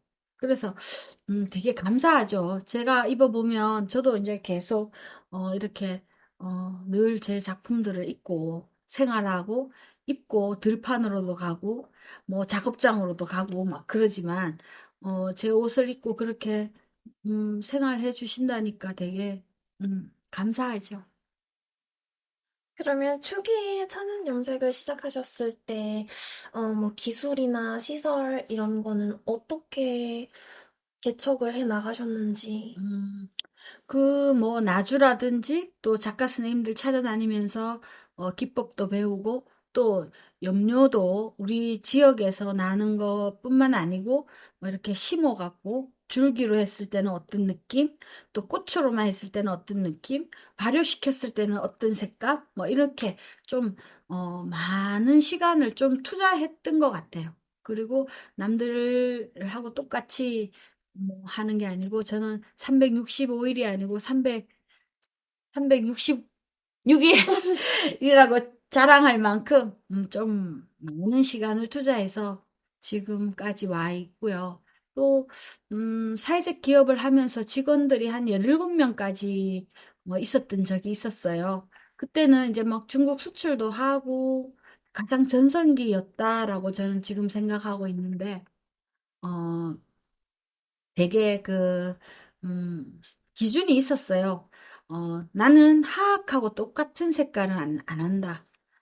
실험실에나 가서, 요거는 천연이고 요거는 화학이야. 이렇게 나타나는 색감은 아예 처음부터 배제하고, 감물을 가지고 기본 베이스에 엄청, 깔아서, 그 다음에 이제 색을 넣었어요. 그래가지고 좀 차별화가 심했죠. 근데 다른 분들이 봤을 때는 늘 뭐 어둡다, 어둡다, 막 또 고급스럽다 하는 사람도 있지만, 어둡다, 난 밝은 게 좋아. 이러는 사람들도 있었어요. 근데 밝은 거는 얼마든지 제가 패션쇼를 진행할 때마다 항상 가장 밝게 해서 또 내보내기도 하죠. 근데 그때하고 실제로 판매되는 컬러하고는 많은 차이가 있는 거죠. 아무래도 패션쇼 할 때랑 대중화된 색깔은 좀 색감은 틀린 다르니까요. 거죠. 예. 음. 그래서. 네. 저는 천연 염색이라는 게 꽃으로만 하는 줄 알았는데, 줄기랑 잎도 재료가 된다고 하셨어요. 네, 그렇죠. 어떤 차이가 어, 있어요? 제가 이제 그 꽃을, 메리골드 천연 염료를 한번 체험장에다가 심고, 그거를 이제 좀 말려야 되겠다. 우리가 이렇게 꽃을 따서 말려서 이걸로 색깔을 만들어내고 있다는 걸 보여주자. 그런 의도에서 이제 하다가 보니까 농어민 기술 개발 과제가 있더라고요. 그래서 그거를 이제 2012년도에 수행을 하게 됐어요. 한 그때 사업비가 3천만 원 정도 됐던 것 같은데 그걸 가지고 2년 동안 엄청 많은 걸 연구를 했죠. 염료에 대한 연구. 그래서 그때만 해도 천연 염색을 할 때 율피라고 해가지고 밤 껍질과 밤 껍질 속에 떫은 면 그거는 그 섬유가 그 전분이 많이 붙어 있잖아요. 근데 삶아 보면 색소보다가 전분이 조금만 시간이 경과돼도 탁해져 버린다고요, 색감이. 그랬는데도 그거를 많이 쓰고 있을 때였어요. 근데 제가 생각할 때는 이 밤송이가 오히려 낫지 않겠나. 그래서 밤송이를 삶아갖고 했더니 훨씬 더 색감도 곱고 깨끗한 거예요. 그 대신에 이제 밤송이도 9월 말쯤부터 11월 초까지밖에 수거한 거가 아니면 안 돼. 왜냐하면 비가 와서 염액이 나가버리고 또 비가 와서 나가버리고 그래 버리면 염액은 삶아도 별로 나오지도 않잖아요. 그래서 9월 중순부터 11월 초까지 뭐 노인정이나 이런 데 연락해가지고 그 밤송이 껍질을 납품해 주시면 뭐 키로에 얼마씩 드리겠습니다. 그렇게 했어요. 그래갖고 음, 그때 뭐 한 1톤씩 하루에 노인회에서 나가갖고 100만 원씩 받아가신 적도 있어요. 그렇게 이제 개발이 됐는데 지금은 뭐 특허도 몇 개 갖고 있고 또 요즘은 이제 또 작년부터 까마중 또 연구하고 있습니다. 그게 무엇인지 구체적으로. 아, 까마중은 보라 색깔을 내는 건데요. 음, 처음에 이제 뭐 보라색이 다 되어 있길래 이제 됐는갑다 하고 해보니까 아닌 거예요. 악착같이 그냥 가을 끝까지 그 색감을 머금고 있다가 또 삶아도 안 되고 뭐 잘 안 되더라고요. 그래서 여러 방법을 이제 선택해가지고 지금 이제 방법을 찾았어요. 찾아갖고 이제 올해는 조금 더 많이 심어놨어요. 그러면, 아무래도 이렇게 자연에서 자라는 식물이라고 표현해도 그렇죠. 될까요? 네네. 식물을 이제 재료로 삼다 보니까, 그러면, 어, 시기별로 나올 수 있는 색감이 다르겠네요? 그렇긴 하지만 이제 모든 게 생으로 하는 건 잘 없고요. 뭐 생쪽도 있긴 한데 생쪽은 8월에 꼭 해야 되지만 나머지 것들은 다 말려서 보관했다가 달여서 추출해서 많이 사용하고 있기 때문에 계절 영향은 별로 없고요. 또 감물도 저희가 많이 활용하는데 가을에 그 상주에 꽃감 나올 때 아주 상품은 꽃감으로 깎아지고 그 다음에 팥지로 남아지는 못생기고 조그만한 감들이 많더라고요. 그래서 그거를 이제 뭐 한 1톤 정도 또 2톤 정도 사가지고 직접 짜요. 직원들하고 같이 짜가지고 말통에다가 보관을 해요. 냉장 창고에다가. 그래서 필요할 때 꺼내서 항상 사용하고. 음. 그러니까 아무나 할 수 없는 아주 특수 직종이고 또 오래 못 버티는 또 좀 그런 것들이 있어요. 그래서 저도 이제 15년 차가 내년 상반기가 만 15년이 되고요. 또 이제 도명인 신청이 내년 상반기에 진행하려고 준비하고 있습니다. 그러시구나. 그러면, 여기 이제 지금 면담하는 장소가 대표님 사업장인데, 네. 밑에 보면 굉장히 다양한 디자인의 제품들이 있어요. 음. 이거 전부 대표님께서 디자인을 하신 제품이신가요? 네, 그렇죠. 저희는 이렇게 뭐 제가 특별히 그 디자인에 대한 공부를 한 게, 동양대학교 패션 경영학과에 3학년으로 편입하면서 2013년에 편입해서 15년에 이제 졸업을 했는데요. 그때 이제 조금 전문적인 용어라든지 뭐 그런 것들은 배웠지만 그래도 기초적인 부분은 조금 부족하죠. 근데 그림을 보는 능력이라든지 또는 이렇게 좀 꼬지를 하면서 다양한 어떤 선과 느낌 이런 것들이 몸에 이제 감각으로 익혀져 있기 때문에 디자인도 이렇게, 아, 저 사람은 키가 작고 땅땅한데 저 색깔을 입고 왔을 때, 아, 되게 예쁘다라고 생각하는 사람들은 제가 살머니 이렇게 그려요. 저만의 상강주음하게주 점 있는 사람 뭐 이러는 것처럼 저도 이제 따라서 이렇게 아 저렇게 했을 때 약간 길이감이 있으니까 훨씬 더 좋다. 아, 저 사람은 진짜 저 색깔을 저렇게 하면은 안 된다. 또 피부톤이 아주 흰데 이런 사람은 아, 저 색깔이 굉장히 잘 어울린다. 뭐 이런 나만의 것들을 소비자를 만나면서 이렇게 다 체크아웃 되어 있기 때문에 조금 어, 오랫동안 이 사업을 할 수 있었던 게 아닐까 이런 생각하고 있어요. 되게 관찰력도 뛰어나시고, 그죠?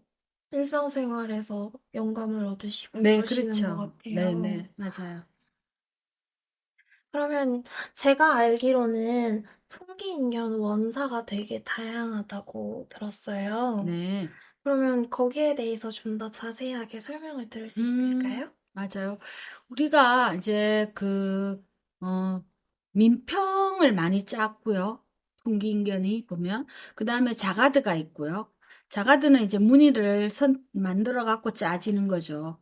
그래서, 음, 풍기인견을 가장 유명하게 만들었다는 게 십장생 원단인데, 초창기에는 그 십장생 원단을 가지고, 원피스라든지, 브라우스라든지 되게 고급화시키는 느낌의 색감으로 이렇게 많이 상품화 시켰었고요. 또 이제 음, 이게 너무 고급화 전략이다 보니까 늘 사고는 쉽지만 돈이 없어서 아쉬워하는 분들을 많이 만나게 되잖아요. 비싼 걸 팔다가 보니까. 그래서 뭔가 이거 조금 싸게 팔 수 있는 제품을 좀 만들어 봐야 되겠다. 그러다 보니까 인견 속옷이 나오더라고요. 편직으로 짰는. 그래서, 그분을 찾아갖고 가서, 편직 원단으로 인견 티스트를 좀 만들어 다오. 그랬어요. 그랬더니 그분이 미니멈 또 몇백만 원인 거예요. 근데 용세업체에서 굉장히 어려웠죠. 그래서 막, 한 300장, 500장, 막 이렇게 해가지고, 이제 제가 막 만들었어요. 그리고 그거를, 정연을 하고, 감염을 하고, 무늬를 내어서, 색깔을 해서, 또 쪄서, 이렇게 시장에다가 내놓으니까, 금방 다 팔려버린 거예요. 뭐 맨날 이 집에만 오면 20만 원, 30만 원 하던 게 갑자기 5만 원, 4만 원 이러니까 바로 그냥 거의 다 팔려버렸어요. 어느 해인가. 다시 또 이분한테 막 주문을 하니까 만들어져 오는 시간이 11월에 오더라고요. 그래서 그 다음 해에 다시 또 조금 더 많이 양을 늘키고 또 그러다 보니까 이제 주변에서 인견 쪽에서도 저야 뭐 능력이 안 되니까 500장, 뭐 1000장 이러지만 그분들은 또 능력이 되시는 분들이니까 만장, 이만장이 갖고 확 퍼지게 되더라고요. 그래서 제가 개발한 게, 분기에 조금은 도움이 되고 있다는 거를 늘 자랑으로 저는 생각하고 있죠. 굉장히 대단한 일을 하시고 계신 음, 것 같아요, 대표님. 그렇지 않아요? 모두들 할 수 있는 일이에요. 그러면 이제, 어, 대표님께서 직접 천연 염색한 원단을 가지고, 풍기인경 원단을 가지고 디자인 하셔가지고 패션쇼를 음, 단연간 개최를 하셨잖아요. 네. 어떤 패션쇼였는지 소개 좀 해주실 수 있을까요? 우리 분기 인삼축제가 유명하잖아요. 그래서 인삼축제 때 인삼 아가씨 선발대회가 있었어요.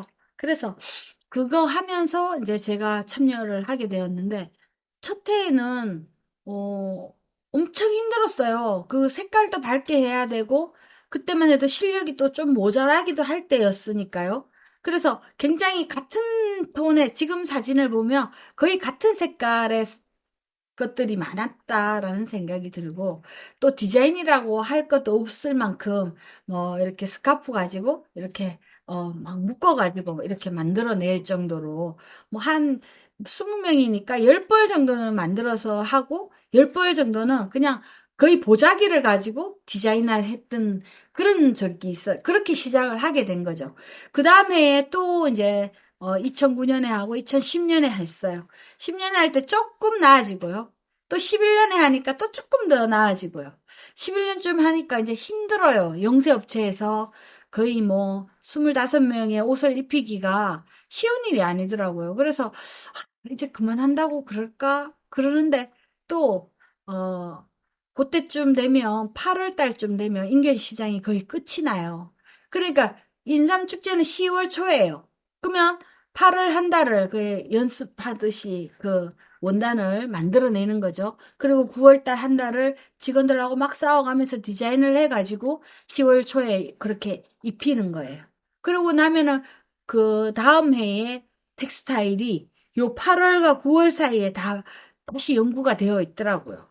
그래서 이게 저기 사업하고 막 판매하고 체험하고 막 농사 짓고 막 정신없이 돌아가는 사이클에서 그나마 8월, 9월을 막 연구에 매진하고 막 색감과 디자인과 텍스타일의 모든 걸 막 찾아내려고 눈을 부리키고 공부할 수밖에 없는 그 시간이 저희한테는 굉장히 큰 이익으로 돌아오더라고요.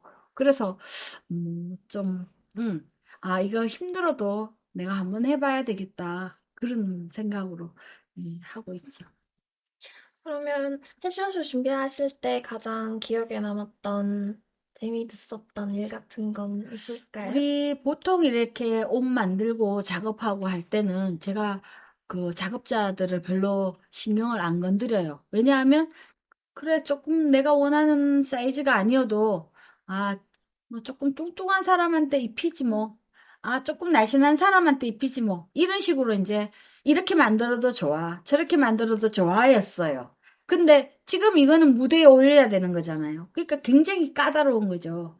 안 돼요. 다시 하세요. 뜯어주세요. 다시 또 박아주세요. 뭐, 계속 그 요구 조건이 너무 심하다 보니까 작업자들이 보따리 싸갖고 가버리는 거예요. 그러면 또 막 전화해갖고, 작품 하다가 보면 부딪히는 건데 그거 가지고 왜 그러냐. 내가 평소에, 자유롭게 하잖냐. 막 이래가면서 또 설득해갖고, 그러면 그만두더라도 인삼축제는 하고 그만둬라. 자존심이라도 있어야지. 막 이렇게 부슬러가지고 다시 또 작업을 하게 하고.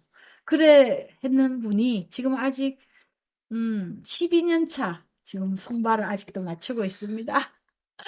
감사한 일이죠. 네. 학창 시절 때부터 키워오신 리더십이 여기서 아, 발현이 되네요. 아, 그러면 이제 국내에서 패션쇼 하신 거 말고도 이제 어, 제품 품질도 워낙 뛰어나시고 독보적인 디자인으로 네. 해외 수출도 하셨다고 들었어요. 맞아요. 음. 2013년 12월이었는데, 중국에 우연히, 박람회에 참가하게 됐어요. 그랬더니, 아니, 나의 옷이 삐뚤삐뚤 못생겼다고 생각하는데, 늘 나는 부족하다고 생각하는 옷인데, 너무 이뻐하는 거예요. 아니, 한 벌이 아니잖아. 떨어지는 옷이 아니잖아요. 그래도 이뻐라 하는 거예요. 그래서 와 여기가 어, 파리의 뿌레타 포르테 패션쇼에도 참가하고 전시회도 참가했었고 라스베가스 또 풍기인견 뭐 발전협의회에서 같이 가는 박람회에도 참가하고 다 했지만 어디가 길인가 이렇게 헤매고 있을 때였는데 야 나는 이제 필요 없다. 중국만이 나는 오직 나의 시장이다. 이렇게 생각하게 된 게 2013년 12월이었어요. 그리고 14년을 열심히 박람회를 쫓아다녔고요. 15년에 이제, 드디어 이제 대리점이 생기게 됐어요. 한, 두 곳 정도. 심천하고 호베이성하고 두 군데가 생겼고, 16년, 17년 보니까 저희가, 어, 16년 보니까 16번을 나갔더라고요. 중국 박람회 또는 초청 받아가지고 간 게 16번 정도 됐고, 수출은 뭐 한 3억 조금 넘었을 것 같고요. 그랬어요. 그래갖고 정말 이제, 군기인견이 세계 시장에 내놔졌구나 하고 되게 뿌듯했었는데, 이제 뭐, 사드라든지, 또 메리스라든지, 뭐, 또 그 코로나까지, 지금까지 이제 한 5년 넘었죠. 5년 정도가 지금 저희가 어려움을 겪고 있는 그런 시기이죠. 또 조금 더 도약할 수 있는 방법을 찾아가고 있습니다.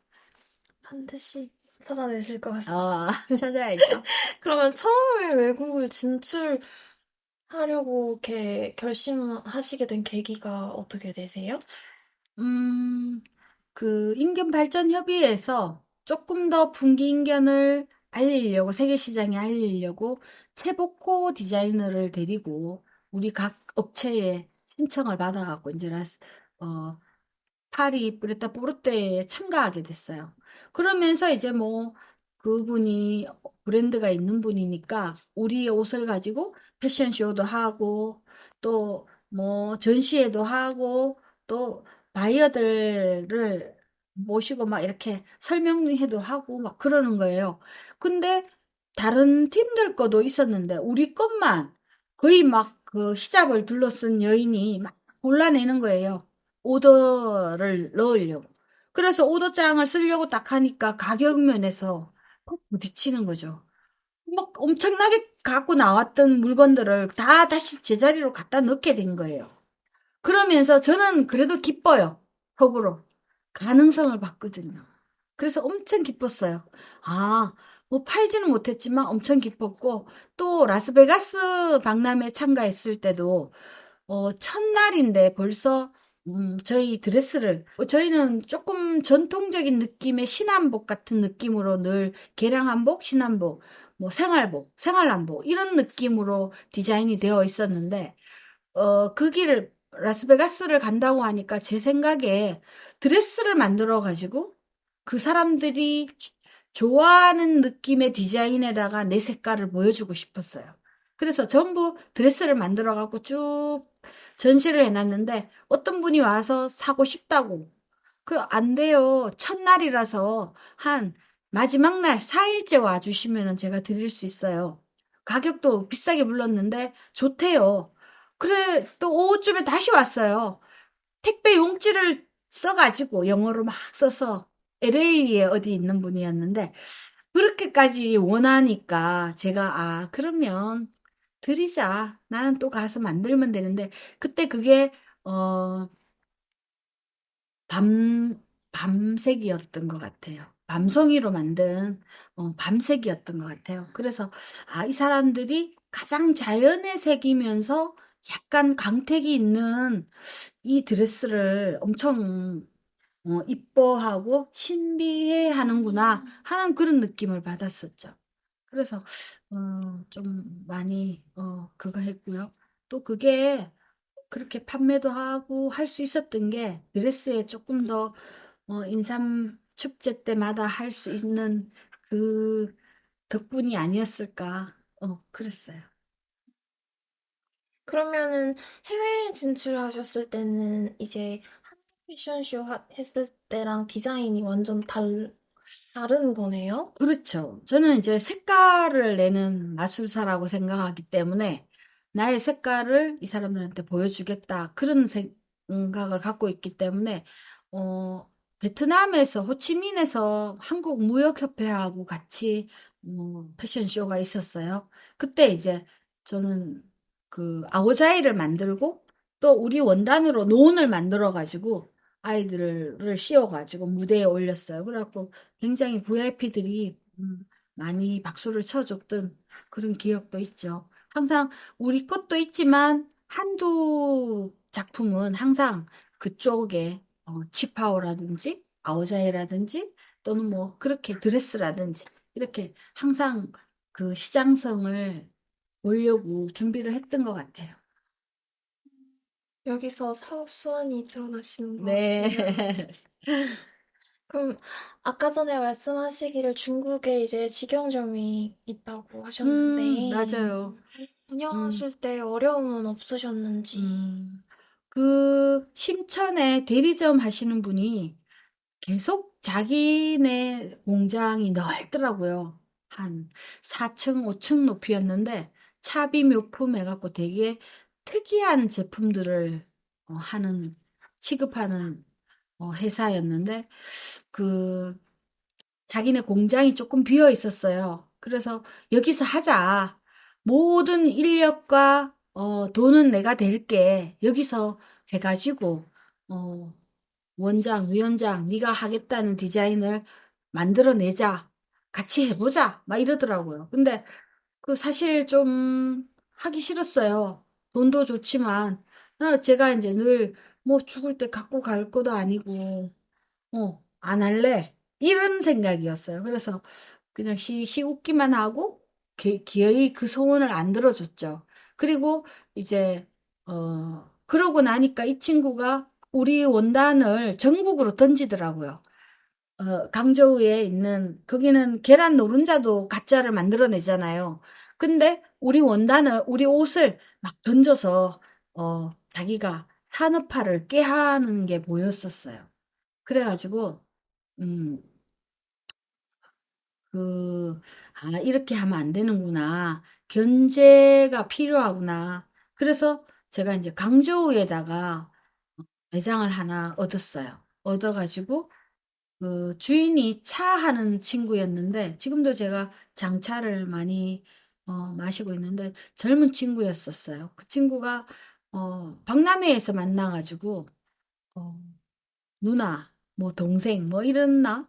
그랬던 것 같아요. 그래서 갈 때 그 친구 옷도 하나 우리 십장생으로 만든 원단으로 차 이렇게 해가지고 제가 디자인을 해서 하나 입혔던 그런 기억도 있고 또 그러다 보니까 이제 박람회에서 자꾸 만나다 보니까 이제 더 친해져가지고 결국 그 친구의 리더 하에 그 친구가 하는 매장 한 켠을 우리가 얻어가지고 웰빙 갤러리라고 이렇게 간판을 붙이게 됐죠. 페이스북에 보면 아마 다 나오고 있어요. 카카오톡에도 있고. 네. 위챗도 그렇게 많이 활용하고 있고. 아, 위챗도 활용하고 네. 계세요? 중국 진출을 해보니까 위챗이 되게 큰 일을 하더라고요. 돈도 거기서 주고받을 수도 있지만 또 그 바이어들하고 상담을 하고 갔다가 다시 와요. 와, 당신 한국에서 굉장히 유명한 사람이네. 패션쇼하고 뭐 이런 사진들이 있으니까 그 친구, 우리가 이렇게 시골에 있는 줄은 모르고 한국에 엄청나게 잘 나가는 디자이너로 이제 생각하는 거예요. 그래서 다시 와가지고 상담을 뭐 하기도 하고 그랬던 것 같아요. 그래서 SNS를 그냥 저는 제 일기장이라고 생각하고 지금도 열심히 하고 있습니다. 네. SNS를 네, 활용하시는구나. 네. 그러면 제품을 만들고 천연 염색을 할 때도 그런 홍보를 위해서도 SNS를 활용을 하시나요? 그렇죠. 그렇게 활용하고 있고요. 또, 일기장이라고 했잖아요. 꼭 뭐 사업을 위해서가 아니고, 나의 다짐 또는 남들이 다른 각도로 보고 있을 때 나는 이렇게 생각해 하고 이렇게 제시할 수 있는 게 되더라고요. 그래서 뭐 남들이 알아주거나 뭐 안 알아주거나 할 것 없이 그냥 오늘 이렇게 예쁜 색깔이 나왔어. 이거 작업하는데 뭐 엄청 힘들었어. 뭐 이런 이야기들. 또 뭐, 우리 교육생들하고 같이 이렇게 활동하는 거, 뭐 이런 것들 보여주고 있고. 또 그 도움을 되게 많이 받고 있는 것 같아요. 기록하는 행위 그렇죠. 자체에서요. 맞아요. 꼭 한번 계정에 들러봐야겠어요. 네, 네. 네. 제가 알기로는 그 말레이시아 음, 무아르에서 이제 3만 평 규모의 그렇죠. 홍기인경 네. 그리고 천연염색 관련해서 전시장을 음, 그건 어떤 인연으로 나가게 되신 음. 거예요? 중국하고 사드 이후로 이제 조금 소원해지고, 또 대리점이 주문을 했다가 찾아가지 않고 그랬던 어려움들이 있으면서 아, 그러면 동남아시아 쪽으로 조금 더 눈을 넓혀보자. 또 히잡이라는 특수한 것 상품이 있더라고요. 그래서 머리 냄새가 나지 않고 또 시원하고 이런 것들을 인견으로 만약에 천연 염색으로 된 인견으로 이 사람들이 하게 된다면 굉장히 좋겠다라는 생각. 머리가 빠지지도 않고 엄청 좋겠다. 기능성이 있는 것들이니까. 그래서 이제 홍보를 하게 되었는데 이제 마침 기회가 되어서 코트라하고 같이 박람회에 참가를 했죠.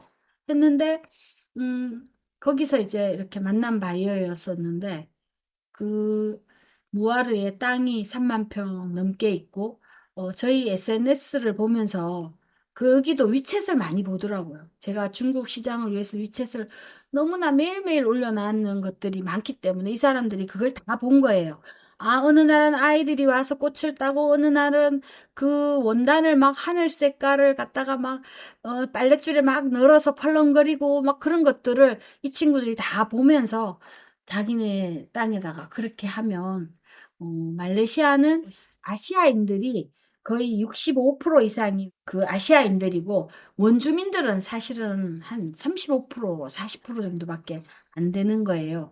그러다 보니까 중국 사람, 베트남 사람, 뭐 또 말레이시아, 그다음에 또 뭐 하여튼 이렇게 많이 그 동남아시아 쪽이 다 모여서 살다 보니까 나라의 혜택도 되게 큰 거예요.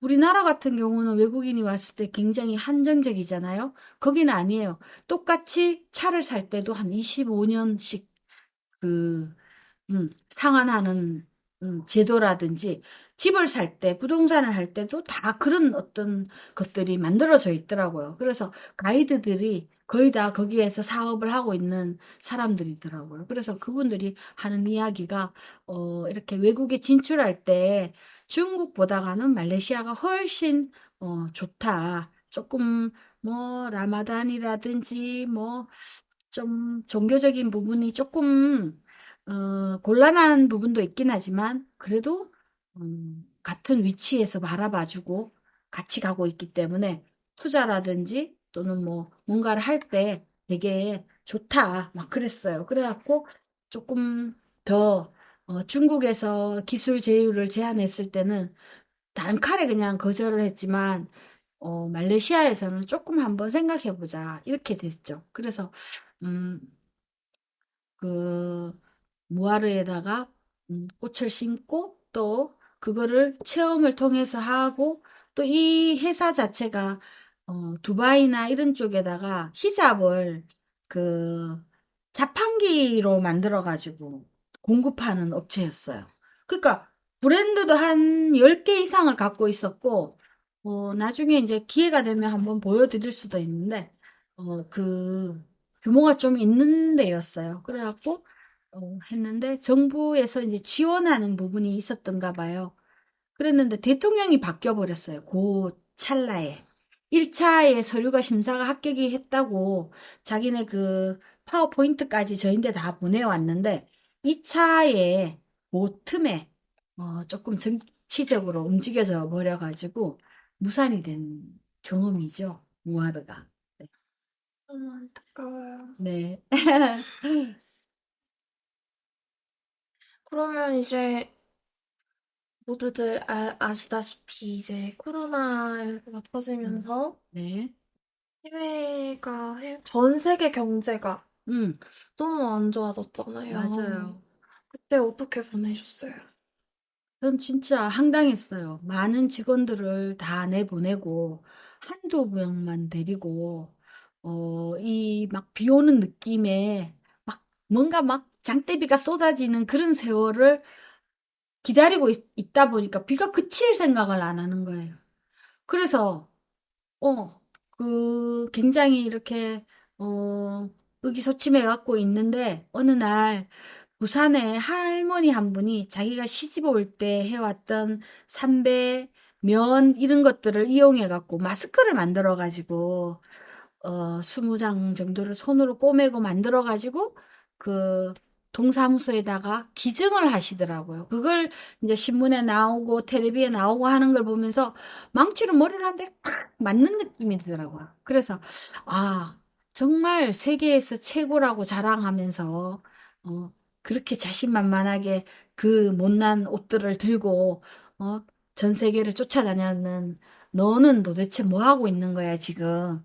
그런 나에 대한 물음이 나오더라고요. 그래서 음, 천연염색 그 인견 원단을 가지고 마스크를 만들기 시작했어요.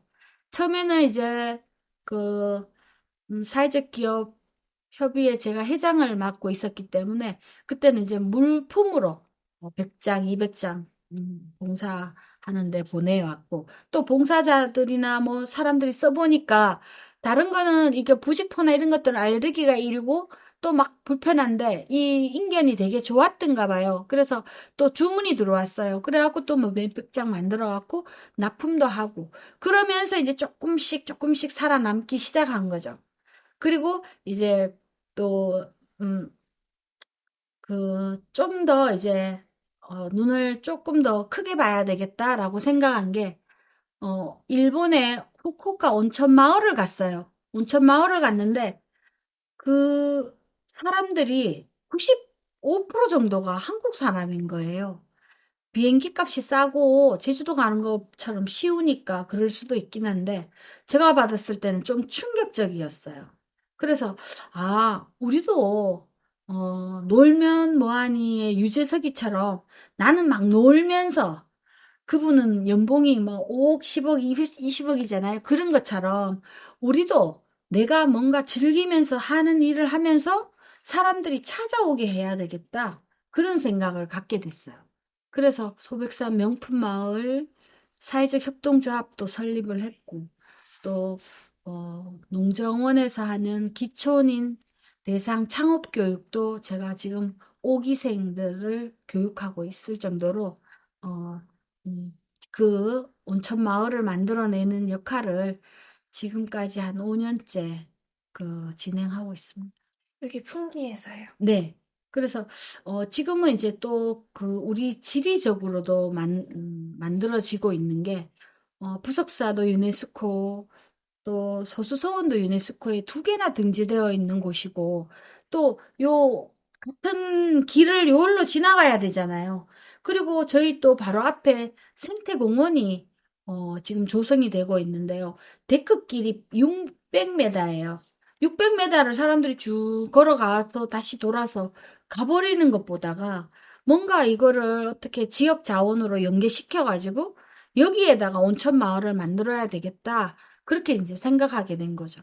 그래서 금성전 쪽하고 요 생태공원하고를 연결해 보니까 한 2km 정도 되는데 여기를 이제 제가 할 수 있는 만큼 주춧돌이 되는 만큼만 제가 쌓아 올리려고 지금 많이 활동하고 있습니다.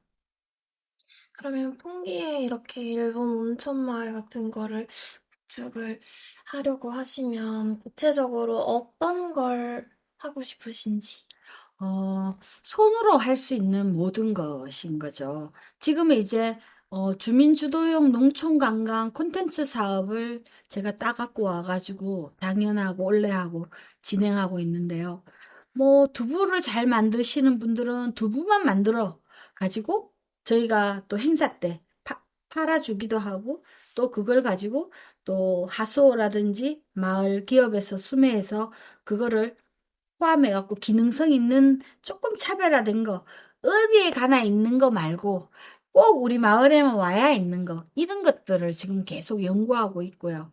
또 실제적으로 이제 당일 코스, 그다음에 크래프트 풍기 해가지고 이제 상표 등록도 했고, 백세 톡톡, 100살까지 톡톡 튀면서 살자 해갖고 또 상표 출원도 했고, 이렇게 이제 계속 이 온천 마을을 만들어가는 역할을 제가 지금 수행하고 있습니다.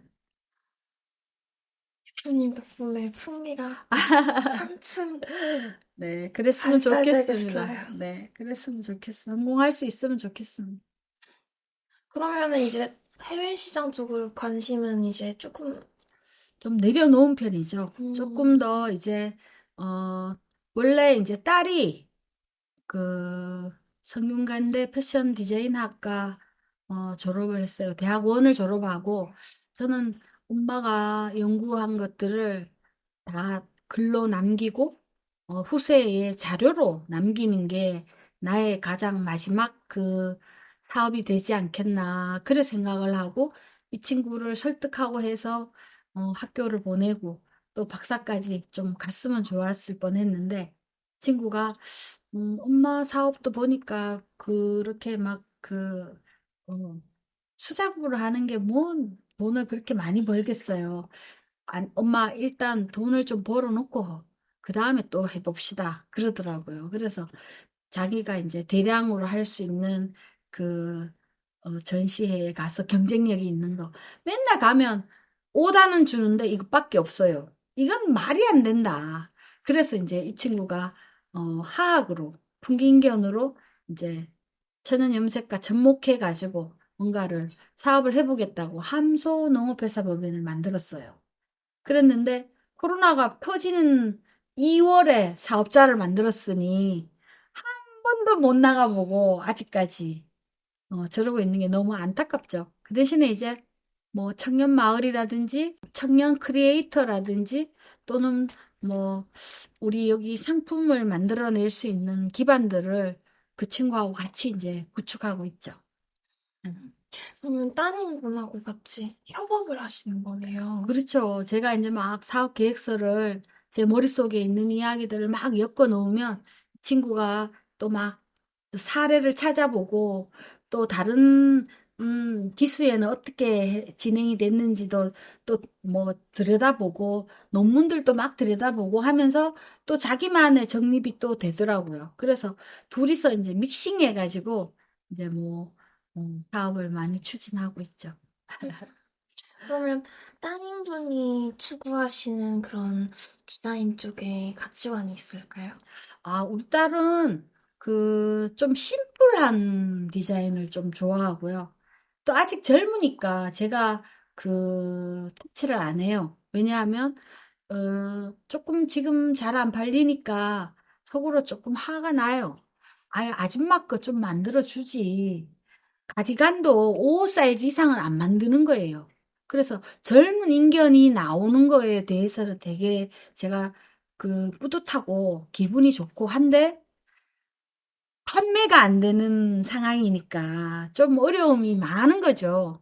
우리 시장이 60대, 70대의 시장을 갖고 있고 이 친구는 20대, 30대예요. 그러니까 이게 갭이 얼마나 크겠어요.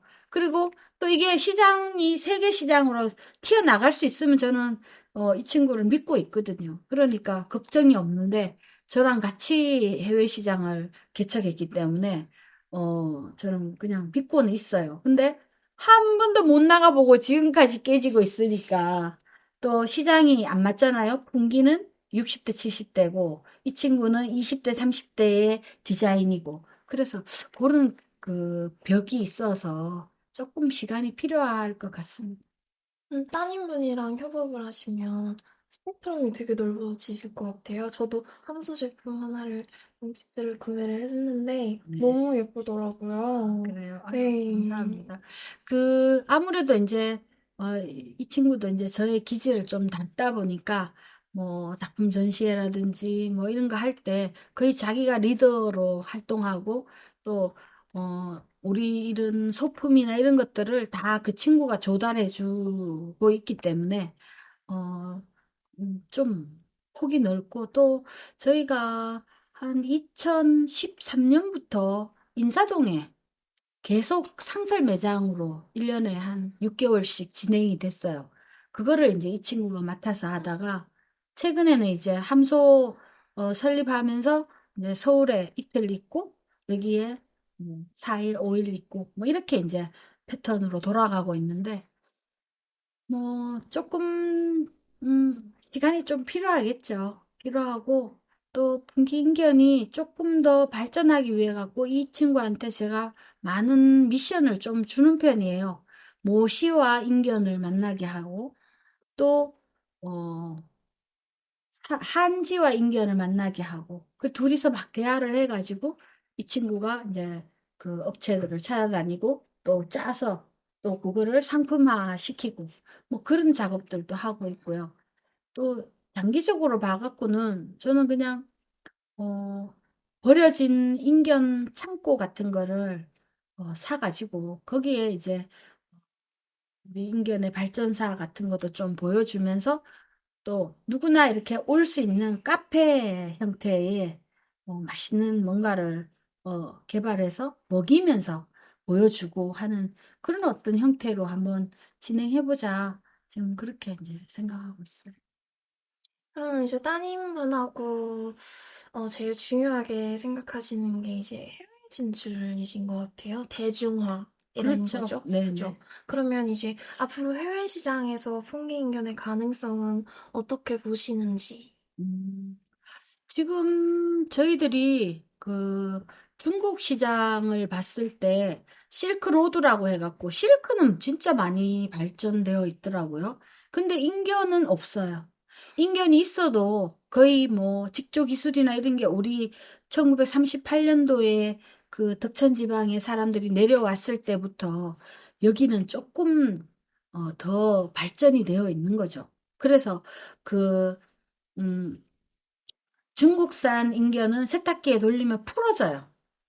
올이 막 풀어지고 빨리 이렇게 막 미어지기도 하고 이런 어떤 형태가 있는데 우리 인견은 그렇지 않아요. 인기 인견은. 그래서 물론 대를 이어서 하고 있고 또 그만큼 유명해진 거죠. 차별화가 되면. 그래서 음, 인견으로 겨울에 저희들 대리점에 옷 납품할 때도 겨울 옷은 속에다가 실크를 넣어요. 손도 넣고 실크도 넣고. 겉에는 인견으로 했어요. 그걸 훨씬 더 좋아하는 거예요. 그 대리점이나 그쪽 소비자들도. 그런 걸로 봤을 때 기회가 되면 인견이 세계 시장을 주름 잡을 수도 있지 않나 그렇게 생각하고 있고 또 지금 다양한 노력들을 하고 있어요. 어저께도 제가 삼배하고 인견하고 된 하얀 색깔 티셔츠를 인견 사업 시작하고 처음으로 흰색을 하나 입고 워크샵을 다녀왔는데요. 사람들 깜짝 놀라더라고요. 지금 저 테스트 중입니다. 그랬더니 재밌어 하시더라고요. 굉장히 다양한 시도를 하고 계시네요. 네, 여전히 네, 정말 대단하신 것 같아요. 그러면 여기서 1차 면담을 종료하도록 하겠습니다. 네, 감사합니다.